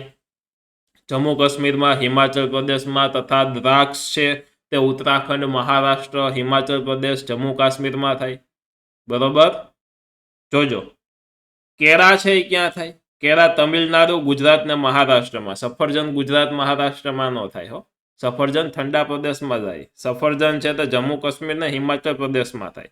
દ્રાક્ષ છે તે ઉત્તરાખંડ, મહારાષ્ટ્ર, હિમાચલ પ્રદેશ, જમ્મુ કાશ્મીર, પંજાબ, તમિલનાડુ અને આંધ્રપ્રદેશમાં થાય હો. ભારતમાં દ્રાક્ષનું ઉત્પાદન માંગ કરતાં ઓછું હોવાથી, ભારતમાં દ્રાક્ષનું ઉત્પાદન જેટલી જરૂરિયાત છે એના કરતાં ઓછું છે. એટલા માટે આપણે પાકિસ્તાન, અફઘાનિસ્તાન, ઓસ્ટ્રેલિયાથી આયાત કરીએ છીએ. એટલે અફઘાનિસ્તાન, પાકિસ્તાન અને ઓસ્ટ્રેલિયાથી આયાત કરીએ એટલે કે મેળવીએ છીએ. આ ઉપરાંત વિવિધ શાકભાજીની ખેતી પણ થાય છે. ફૂલોમાં ગુલાબ, જુઈ, મોગરો, ગલગોટો વગેરેની ખેતી થાય છે. આમ ભારતમાં વિવિધ પ્રકારના પાક છે તે પાક થાય છે. હવે એક જાણવા જેવી ખાસ સરસ મજાની બાબત છે દોસ્તો. આટલું જાણવું ગમશે. કેટલું ગમશે તો ચાલો જાણીએ. તો ગુજરાતમાં રોકડિયા પાકોની ખેતી વધતા ઘાસચારાના પાકની અછત રહે છે. કે ભાઈ ઘાસચારો છે તે ગુજરાતમાં ઓછો મળે છે, કારણ કે રોકડિયા પાકની ખેતી વધે એટલા માટે. ઘાસચારાના વિવિધ પાકો જેમ કે ફોડર ક્રોપ જેવા કે ધરફ એનું નામ છે, જેમાં ગુજરાત ધરફ 1 એવું એનું નામ છે. પછી અંજન એટલે પૂસા યલો અંજન, આ એક એનું નામ છે. આમાંથી પ્રશ્ન નહીં પૂછાયો, ખાલી જાણકારી માટે છે. કોમ્પિટિટિવ એક્ઝામના જે કોઈ મિત્રો છે એ આ પાકું કરે. એમના પછી માર્વેલ, એ ગુજરાત માર્વેલ ઘાસ 1, આ બધા ઘાસોના પ્રકાર છે, ઘાસોના બિયારણના નામ છે. પછી શણિયાર એટલે કે ગુજરાત શણિયાર 1, તેમજ ચીંજવો, ધામણ, હેમેટા અને ક્લાટોરિયા જેવા ઘાસચારાના પાકો છે તે વાવી શકાય છે. સામાન્ય રીતે બધા જ ઘાસચારાના પાકોની કાપણી એ ઓક્ટોબર માસમાં એટલે કે વાવણી પછીના 4 માસે કરવી જોઈએ. વાવી અને પછી 4 મહિના પછી, વાવણી પછીના 4 મહિના એટલે કે ઓક્ટોબર મહિનામાં કરવી જોઈએ. હવે દોસ્તો ખૂબ મહત્વની વસ્તુ છે, એ છે કૃષિમાં ટેકનિકલ અને સંસ્થાકીય સુધારાઓ. ખાસ ઇમ્પોર્ટન્ટ છે. ટેકનિકલ સુધારા થાય, સંસ્થાકીય સુધારા થાય તો જ ખેતી છે દિવસે ને દિવસે આગળ વધે. જેમ કે પહેલાના જમાનામાં દાતરડું, કોદાળી, પાવડો, ઓરણી, હળ, ગાડું જેવા ટાંચા અને સાદા સાધનો વડે ખેતી કાર્ય કરવામાં આવતું. પરંતુ હવે એમાં આધુનિક ઉપકરણોનો પગ પેસારો કર્યો છે, જે પૈકી ટ્રેક્ટર, ટ્રેલર્સ, રોટાવેટર સૌથી સામાન્ય છે. આ ઉપરાંત ઘઉંની કાપણી માટે પ્રથમ થ્રેશર અને ત્યારબાદ હાર્વેસ્ટર જેવા આધુનિક ઉપકરણો વાપરવા લાગ્યા છે. કે ભાઈ હાર્વેસ્ટરનો ઉપયોગ થાય, બરોબર, થ્રેશરનો ઉપયોગ થાય. આવા આધુનિક ઉપકરણોનો ઉપયોગ અત્યારે વધી ગયો છે. આ સિવાય રાસાયણિક ખાતરો, હાઇબ્રિડ બિયારણો, બીટી બિયારણો, જંતુનાશક દવાઓ તેમજ ટપક સિંચાઈ, ગ્રીન હાઉસ, એમના પછી ફુવારા સિંચાઈ પદ્ધતિ, એનો વપરાશ પણ અત્યારે વધી ચૂક્યો છે. હવે ટેકનિકલ સુધારા કેવા કેવા થયા? ટેકનિકલ એટલે શું? તો કે ટેકનિકલ સુધારા હવે જોઈએ તો ભારતમાં ખેતી ક્ષેત્રે બિયારણ સુધરી ગયા, બરોબર. ખાતર અને ખેત સાધનોમાં આવેલા પરિવર્તન ટેકનિકલ સુધારા તરીકે ગણાય છે. બિયારણમાં કેવો સુધારો આવે? માની લ્યો કે તમે ભીંડાનું બિયારણ ઉગાડો છો, તો પહેલા વીઘા એકના ખેતરમાં જેટલો ભીંડો થતો, અત્યારે કદાચ એનાથી 1.5 ગણો કે 2 ગણો ભીંડો થતો હોય, સારી ક્વોલિટીનો થતો હોય, બરોબર, ઓછા પાણી અમુક વસ્તુ થતી હોય, તો આવા બિયારણો સુધરા છે, બરોબર, એના ઉપર એક્સપેરિમેન્ટ સતત થતા હોય છે. સિંચાઈ માટે ખેડૂત પહેલા કોસ રહેંટનો ઉપયોગ કરતો. આજે સબમર્સિબલ પંપ કે મોનોબ્લોક પંપ, સોલાર પંપ, ટપક સિંચાઈ અને ફુવારા પદ્ધતિનો ઉપયોગ થાય છે, બરોબર. હવે રાસાયણિક ખાતરોમાં જોઈએ તો ડીએપી ખાતર ફૂલ ફોર્મ યાદ રાખવું જરૂરી છે. ડીએપી એટલે તો કે ડાય એમોનિયા ફોસ્ફેટ, ડાય એમોનિયા ફોસ્ફેટ, આ યાદ રાખવું જરૂરી છે, પ્રશ્ન પૂછાય છે, હેતુલક્ષીમાં પૂછાય. એનપીકે ખાતર, એન એટલે નાઇટ્રોજન, પી એટલે ફોસ્ફરસ અને કે એટલે પોટાશ, બરોબર, એટલે કે નાઇટ્રોજન, ફોસ્ફરસ ને પોટાશ વાળું જે ખાતર હોય એને એનપીકે ખાતર કહેવાય, આ પણ યાદ રાખવું જરૂરી છે. એના પછી યુરિયા તેમજ જૈવિક ખાતરો, એમાં બાયો ફર્ટિલાઇઝર, પ્રવાહી જૈવિક ખાતર આવે, પછી બાયોટેક બિયારણો વગેરેનો ઉપયોગ થાય. પ્રવાહી જૈવિક ખાતર, આ ખાતરો ઘન હોય, બરોબર, પરંતુ હવે પ્રવાહી જૈવિક ખાતર આવે, લિક્વિડ ફોર્મમાં આવે છે. પછી આગળ દોસ્તો આપણે જોઈએ તો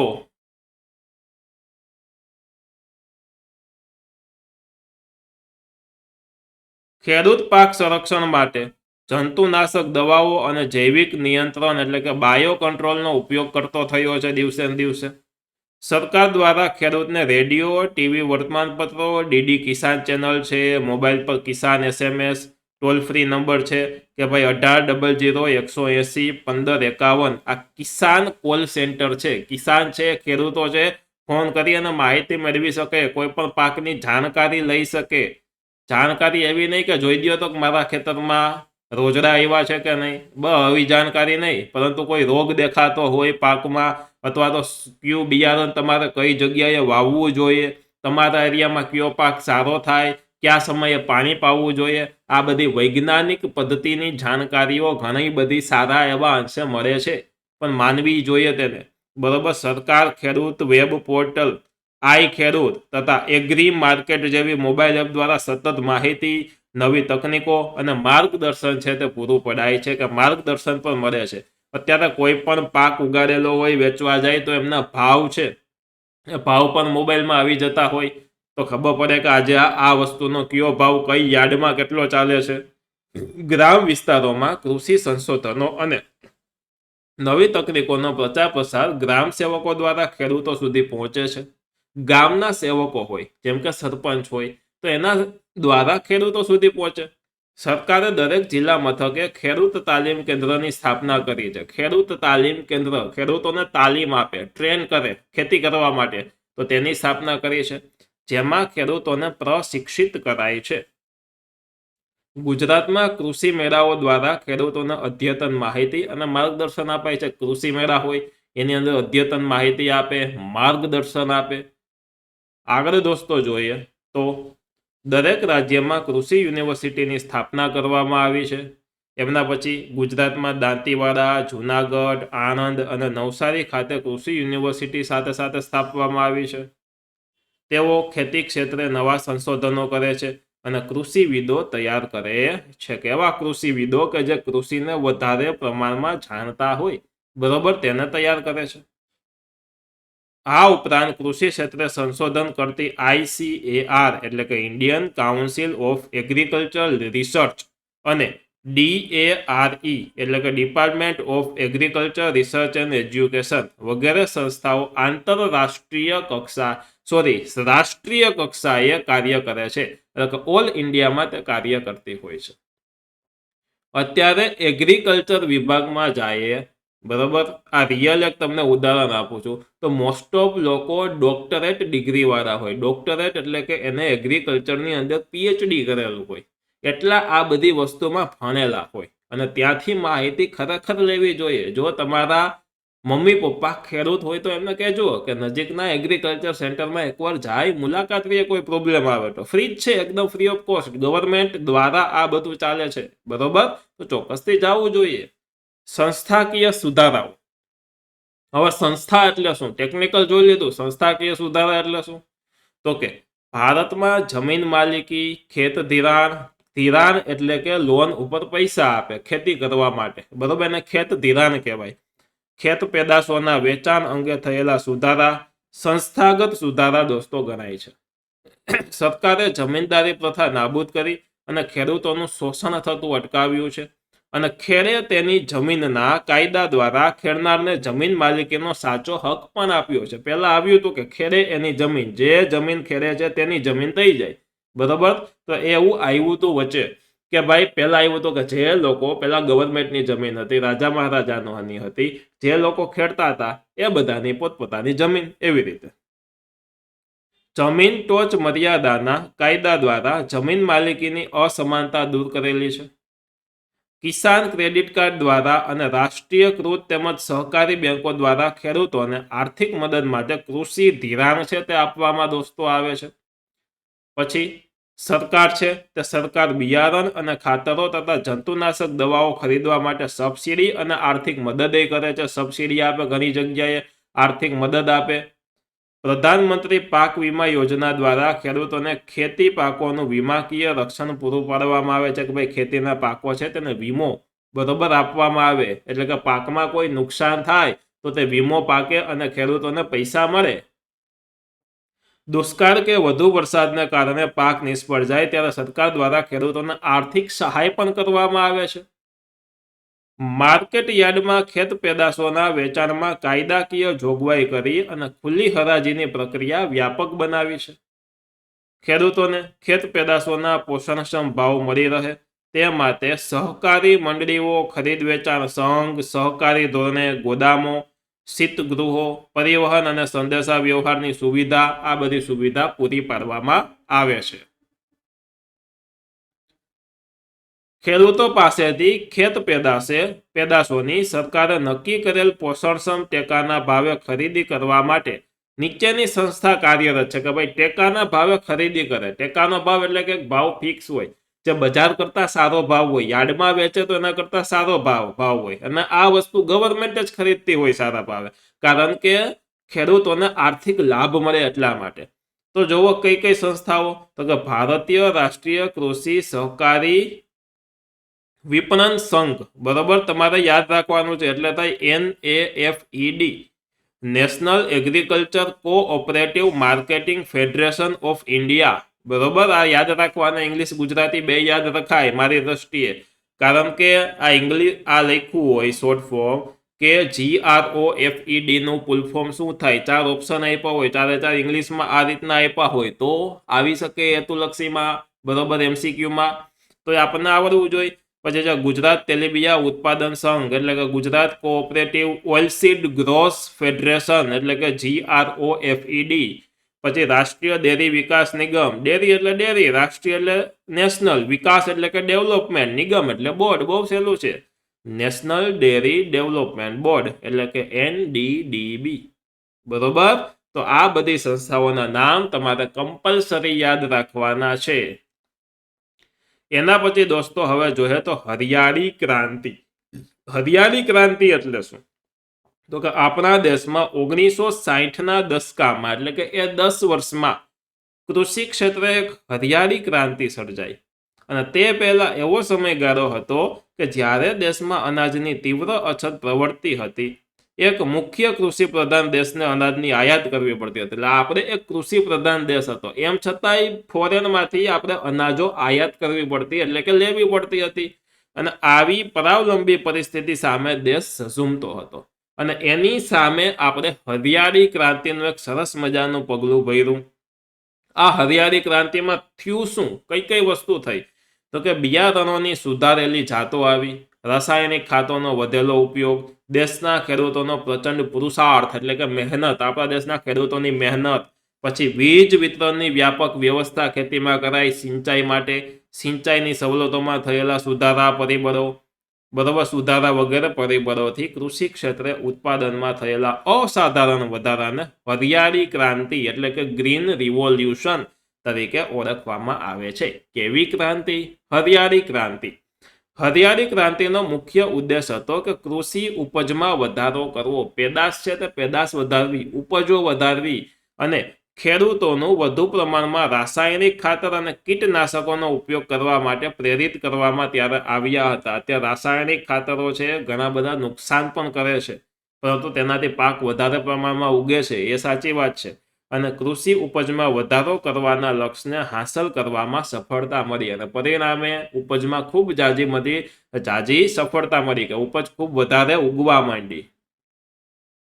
હરિયાળી ક્રાંતિથી ઘઉં અને ડાંગરના પાકમાં વિક્રમજનક ઉત્પાદન થયું. ઘઉં અને ડાંગરનો પાક ખૂબ મોટા પ્રમાણમાં ઉગવા લાગ્યો અને દેશમાં પહેલા જ્યાં ખાદ્ય અન્નની અછત હતી ત્યાં આજે અનાજના પર્યાપ્ત ભંડારો આપણા દેશમાં અવેલેબલ છે. એક સમયે ભારતમાં દુષ્કાળ સમયાંતરે અનુભવાતો પ્રકોપ હતો કે ભાઈ દુષ્કાળ ઘડીએ ને ઘડીએ ઘણા વર્ષો સુધી ચાલતા રહેતા હતા. બરોબર, હરિયાળી ક્રાંતિ પછી તેની ખાસ અસર જોવા મળી નથી, એટલે કે દુષ્કાળ નાશ થઈ ગયો છે. દુષ્કાળ ઓછો થાય, ક્યારેક થાય પણ ઓછો થાય. અને અનાજના બફર સ્ટોકને કારણે, અને ત્યારે પણ અનાજનો આપણે સ્ટોક ભરેલો હોય, એના ગોદામો છે તે ભરેલા હોય, તો કદાચ દુષ્કાળ જેવી પરિસ્થિતિ આવે તો તેમાંથી આપણે અનાજનો યુઝ કરી શકીએ. બરોબર, એટલે અનાજના બફર સ્ટોકને કારણે દુષ્કાળ કે અછતની પરિસ્થિતિનો સરળતાથી આપણે સામનો કરી શકાયો છે. અન્ન ક્ષેત્રે દેશનું સ્વાવલંબન એ હરિયાળી ક્રાંતિ સીમાચિહ્નરૂપ ઐતિહાસિક સિદ્ધિ છે. ખૂબ સારી ઐતિહાસિક સિદ્ધિ છે દોસ્તો. આજે રોકડિયા પાકોનું વાવેતર વધતા કઠોળ અને ધાન્ય પાકોનું વાવેતર તથા ઉત્પાદન ઘટ્યું છે. રોકડિયા પાક વધે તો એના પરિણામે કઠોળ હોય કે ધાન્ય પાકો હોય, ધાન્ય એટલે કે ઘઉં છે, બાજરો છે, તો ચોખા છે, તો તેનું ઉત્પાદન ઘટ્યું છે, જ્યારે રોકડિયા પાકોનું ઉત્પાદન વધ્યું છે. અને એક જ પાકનું પુનરાવર્તન થતા જમીનની ફળદ્રુપતા પણ ઘટી છે. ઘણા ઘઉં વાવતા હોય તો સતત ઘઉં જ ઉગાડ્યા રાખે, ચોખા વાવે તો સતત ચોખા જ ઉગાડ્યા રાખે, તો આના પરિણામ રૂપે શું થાય કે જમીનની ફળદ્રુપતા ઘટે. ખરેખર અલગ અલગ પાક અલગ અલગ આમ રિપીટ કરવામાં આવે કે ભાઈ એક વખત ઘઉં વાવ્યા છે તો બીજી વખત કોઈ કઠોળ વાવવામાં આવે, તો કઠોળ વાવે તો જમીનમાં નાઇટ્રોજનનું સ્થાપન થાય. બરોબર, વિશ્વના દેશોએ કૃષિ ક્ષેત્રે ઉન્નત ટેકનોલોજીનો ઉપયોગ કરીને જે પ્રગતિ સાધી છે ત્યાં સુધી પહોંચવામાં આપણને બીજી હરિયાળી ક્રાંતિ માટે આપણે સજ્જ થવું જોશે. બીજી હરિયાળી ક્રાંતિ કરવાનો સમય આવી ગયો છે. ચાલો હવે દોસ્તો આગળ આપણે જોઈએ ભારતીય અર્થકારણમાં કૃષિનું યોગદાન. ખેતી ભારતમાં મુખ્ય વ્યવસાય છે. ભારતનો મુખ્ય વ્યવસાય કયો? ખેતી. મોટા ભાગના લોકો ખેડૂતો છે. આઝાદી સમયે કૃષિ ક્ષેત્રે જે ભારણ હતું તે હવે થોડુંક ઓછું થઈ ગયું છે. તેમ છતાં હજુ પણ અર્થતંત્રમાં તેનું મહત્વનું યોગદાન છે. બરોબર, તે દેશના લગભગ અડધો અરજ લોકોને રોજગારી પૂરી પાડે છે, નોકરી આપે. બરોબર, કેવી રીતના ઘણા મજૂરી ત્યાં કરી, બરોબર, મૂલ્ય કરી અને તેમાંથી રૂપિયા કમાતા હોય છે. પોતાની ખેતી હોય તો તેમાંથી પૈસા કમાય, એટલે કે અડધા લોકોને રોજગારી પૂરી પાડે. કૃષિ ક્ષેત્રે દેશના કુલ ઘરેલું પેદાશોને લગભગ જીડીપી એટલે કે 17% હિસ્સો તે ધરાવે છે. ભારતની મહત્વની કૃષિ પેદાશોમાં ચોખા, ઘઉં, તેલીબિયા, કપાસ, શણ, ચા, કોફી, તમાકુ, બટાકા વગેરે છે. આ બધી મુખ્ય પેદાશો છે અને તેની નિકાસમાં વિદેશી હુંડિયામણ પ્રાપ્ત થાય છે. જો તેને એક્સપોર્ટ કરવામાં આવે તો વિદેશી નાણું છે, પૈસા છે, ત્યાંના ડોલર, અમેરિકામાં હોય તો ડોલર છે, એવી રીતના અલગ અલગ વિદેશી નાણું છે તે ભારતમાં પ્રાપ્ત થાય છે. ખેત પેદાશના ઉત્પાદનમાં વિશ્વભરમાં ભારત છે તે દોસ્તો બીજા સ્થાને આવે. બરોબર, બીજા નંબર આખા વિશ્વમાં આવે. સુતરાઉ કાપડ, ખાંડ, કાગળ, તેલ વગેરે ઉદ્યોગો તથા ખાદ્ય સામગ્રીને લગતા પ્રસંસ્કરણ ઉદ્યોગ માટે કાચો માલ પણ ખેતીમાંથી જ દોસ્તો ઉપલબ્ધ કરે છે. કૃષિ ભારતના લોકોને ખોરાક પૂરો પાડે છે અને જો કે અનિયમિત અને અનિશ્ચિત વરસાદ અને સિંચાઈની અલ્પ સગવડને કારણે ખેતી ક્ષેત્રે વૈશ્વિક બજારમાં ભારતનો દેખાવ સાતત્યપૂર્ણ રહ્યો નથી. આ પણ એક દુઃખદાયી વસ્તુ છે. બરોબર, કે ઘણી જગ્યાએ સિંચાઈની અલ્પ સગવડ, ઓછી સગવડ છે. ઘણી વખત અનિશ્ચિત ને અનિયમિત વરસાદ આવે. બરોબર, શિયાળામાં વરસાદ આવે. બોલો, તો આ બધા વાતાવરણ કે ખેતીની ઓછી સગવડ, આ બધાના કારણે થોડું ઘણું આપણે વૈશ્વિક ક્ષેત્રે ડંકો વગાડી શક્યા નથી. અનાજ સંરક્ષણ દોસ્તો આપણે જોઈએ. અનાજ સંરક્ષણ કરવું એટલે કે અનાજનો સંગ્રહ કરવો. એની પહેલા મારે તમને એક જરૂરી ડેટા છે તે ડેટા બતાવવા છે દોસ્તો. અહીંયા તમે જોવો કે ભારતમાં અનાજ ઉત્પાદનના ડેટા છે. 2009-10માં આટલું અનાજ ઉગતું, પછી ડાયરેક્ટ જોવો 10-11માં કેટલું વધી ગયું, 11-12માં કેટલું વધી ગયું, 12-13, 13-14, પરંતુ 14-15માં પાછું ઓછું અનાજ ઉગેલું છે. જોયું, ઓછું થયું છે. 14-15 સુધીના ડેટા છે. તો આ તમે દોસ્તો ડેટા છે, ડેટા ગ્રાફ ઉપરથી તમે ઘણી બધી વસ્તુ સમજી શકો છો. હવે આપણે દોસ્તો જોઈ લઈએ અનાજ સંગ્રહ. અનાજનો સંગ્રહ કરવો, જો અનાજ ઉગાડવું, બરોબર, એ તો મહત્વનું છે. સાથે સાથે તેમનો સંગ્રહ કરવો, વેચાય નહીં ત્યાં સુધી આપણે સંગ્રહી રાખવું, અથવા તો ભવિષ્ય માટે સંગ્રહી રાખવું કે આગલા વર્ષોમાં કદાચ દુષ્કાળ, અતિવૃષ્ટિ જેવો કોઈ માહોલ સર્જાય તો આપણે અનાજનો ઉપયોગ કરી શકીએ, બરોબર. તો તેના માટે અનાજને સંગ્રહ કરવો. આજે કોઈ પણ દેશ માટે અન્ન સુરક્ષા ખૂબ જરૂરી છે. જો અનાજની માંગ વધતી જતી હોય તો અનાજની મોટા પાયે આયાત કરવી પડતી હોય તો તે દેશ માટે તેની રાજકીય સ્વતંત્રતા જોખમમાં મૂકી શકે છે. હરિયાળી ક્રાંતિને લીધે આપણે અનાજ ઉત્પાદનમાં સ્વાવલંબી તો બન્યા, બરોબર. અહીંયા તમે જુઓ કેટલો ગ્રોથ છે, સ્વાવલંબી તો બન્યા છીએ. અનાજ ઉત્પાદનના વધારા સાથે સાથે દેશની વસ્તીમાં પણ વધારો થાય છે. દેશની વસ્તી વધે એવી રીતના જેમ વસ્તી વધે એમ લોકોને ખોરાક વધારે ખાવો પડે ને, ખોરાક વધારે જોઈએ લોકોને ખાવા માટે. 1951માં દેશની વસ્તી આશરે 36 કરોડ 10 લાખ હતી, બરોબર. અને અત્યારે 125 કરોડથી વધુ છે. ક્યાં 36 કરોડ 10 લાખ ને ક્યાં 125 કરોડ, એનાથી પણ વધારે છે. તો આમાં અનાજની માંગ તો વધે ને, બરોબર. તેથી અનાજની માંગ પણ વધી છે. તેમ છતાં આપણા દેશમાં છેલ્લા 5 વર્ષોમાં અનાજનું ઉત્પાદન સાથે સાથે વધ્યું છે. 1950-51માં ભારતમાં 51 કરોડ ટન અનાજનું ઉત્પાદન થયું હતું, જે વધીને 13-14માં વિક્રમજનક 265.04 કરોડ ટન થયું છે. ક્યાં 51 કરોડ, ક્યાં 265 કરોડ. આજે આપણી પાસે એટલું અનાજ છે કે દેશની ન્યૂનતમ જરૂરિયાત પૂરી કરી શકાય. એટલે કે દેશની જરૂરિયાત છે ઓછામાં ઓછી જરૂરિયાત પૂરી કરી શકાય. અને આ ભંડાર ટકાવી રાખવો અને તેમાં વધારો કરવો આવશ્યક છે. કે ભાઈ આને ટકાવી રાખવું અને એમાં વધારો કરવો ખૂબ જરૂરી છે. અનાજનો બફર સ્ટોક ઊભો કરીને દુષ્કાળ કે ઓછા અનાજ ઉત્પાદન સમયે અનાજની તંગી અટકાવી શકાય અને અનાજના ગોદામોમાં રહેલા અનાજને સાચવવાની વૈજ્ઞાનિક પદ્ધતિઓ અપનાવી અને અનાજનો બગાડ થતો અટકાવી શકાય. તો અનાજના મોટા મોટા ગોદામો હોય તેની અંદર અનાજ બગડે નહીં એ રીતના રસાયણોનો ઉપયોગ કરવામાં આવે, અથવા તો કોઈ એવી વૈજ્ઞાનિક ટેકનિકનો ઉપયોગ કરવામાં આવે કે જેથી કરીને અનાજ છે તે લાંબો સમય સુધી સારો રહે. ડન. ચાલો આગળ જોઈએ. આ અનાજ હજારો ગરીબ પરિવારોને વિનામૂલ્યે આપી અને ભૂખ મિટાવી શકાય છે. સરકાર છે તે રેશન કાર્ડ ઉપરથી હજારો ગરીબ પરિવારોને વિનામૂલ્યે અનાજ આપે છે. અનાજનો જેને ટેકાના ભાવે કહેવાય નહીં, ટેકાના ભાવે તો વેચેલો હોય તેને કહેવાય, પરંતુ આ રેશન કાર્ડ ઉપરથી આપતા હોય છે. અનાજનો બગાડ અટકાવવો એ સમયની તાતી જરૂરિયાત છે. અનાજના સંગ્રહ અને પ્રબંધનની વ્યવસ્થા સુદ્રઢ કરવી અત્યંત આવશ્યક છે.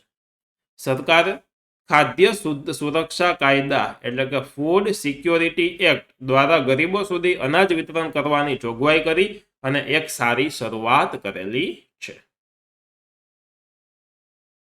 ભારતની ખેતી પર વૈશ્વિકીકરણની અસર કેવી થાય? વૈશ્વિકીકરણ હોય, વિશ્વની અસર કેવી રીતના થાય? તો કે ભારતનો ખેડૂત તેની ખેત પેદાશોને વૈશ્વિક બજારમાં વેચી અને નફો મેળવી શકે, આખા વિશ્વની બજારમાં વેચી શકે અને નફો મેળવી શકે, બરોબર. એવા ઉદ્દેશ્યથી ખેતી ક્ષેત્રે વૈશ્વિકીકરણની નીતિ અમલમાં મુકાઈ છે. વૈશ્વિકીકરણને લીધે ખેતી ક્ષેત્રે કેટલાક પરિવર્તનો આવ્યા. ખેતી પાકોનો નિકાસ કે આયાત કરવા માટેની સરળ પ્રક્રિયાઓ કરાઈ છે. પ્રક્રિયા ઘણી સરળ થઈ છે. ગુજરાતમાંથી કપાસ, મરચા, તલ ચીનના બજારમાં અને વિશ્વના વિવિધ ફળો ભારતના બજારમાં મળતા થયા છે. વિશ્વના ઘણા અલગ અલગ વિશ્વના બીજા દેશોમાં ઉગતા હોય, પરંતુ એ ભારતની અંદર જોવા મળે ઘણા ફળો એવા છે, બરોબર. વૈશ્વિકીકરણથી ભારતમાં બહુરાષ્ટ્રીય કંપનીઓ દ્વારા વેચવામાં આવતા મોંઘા ભાવના જીનેટિકલી મોડિફાઈ બીટી બિયારણો આવ્યા.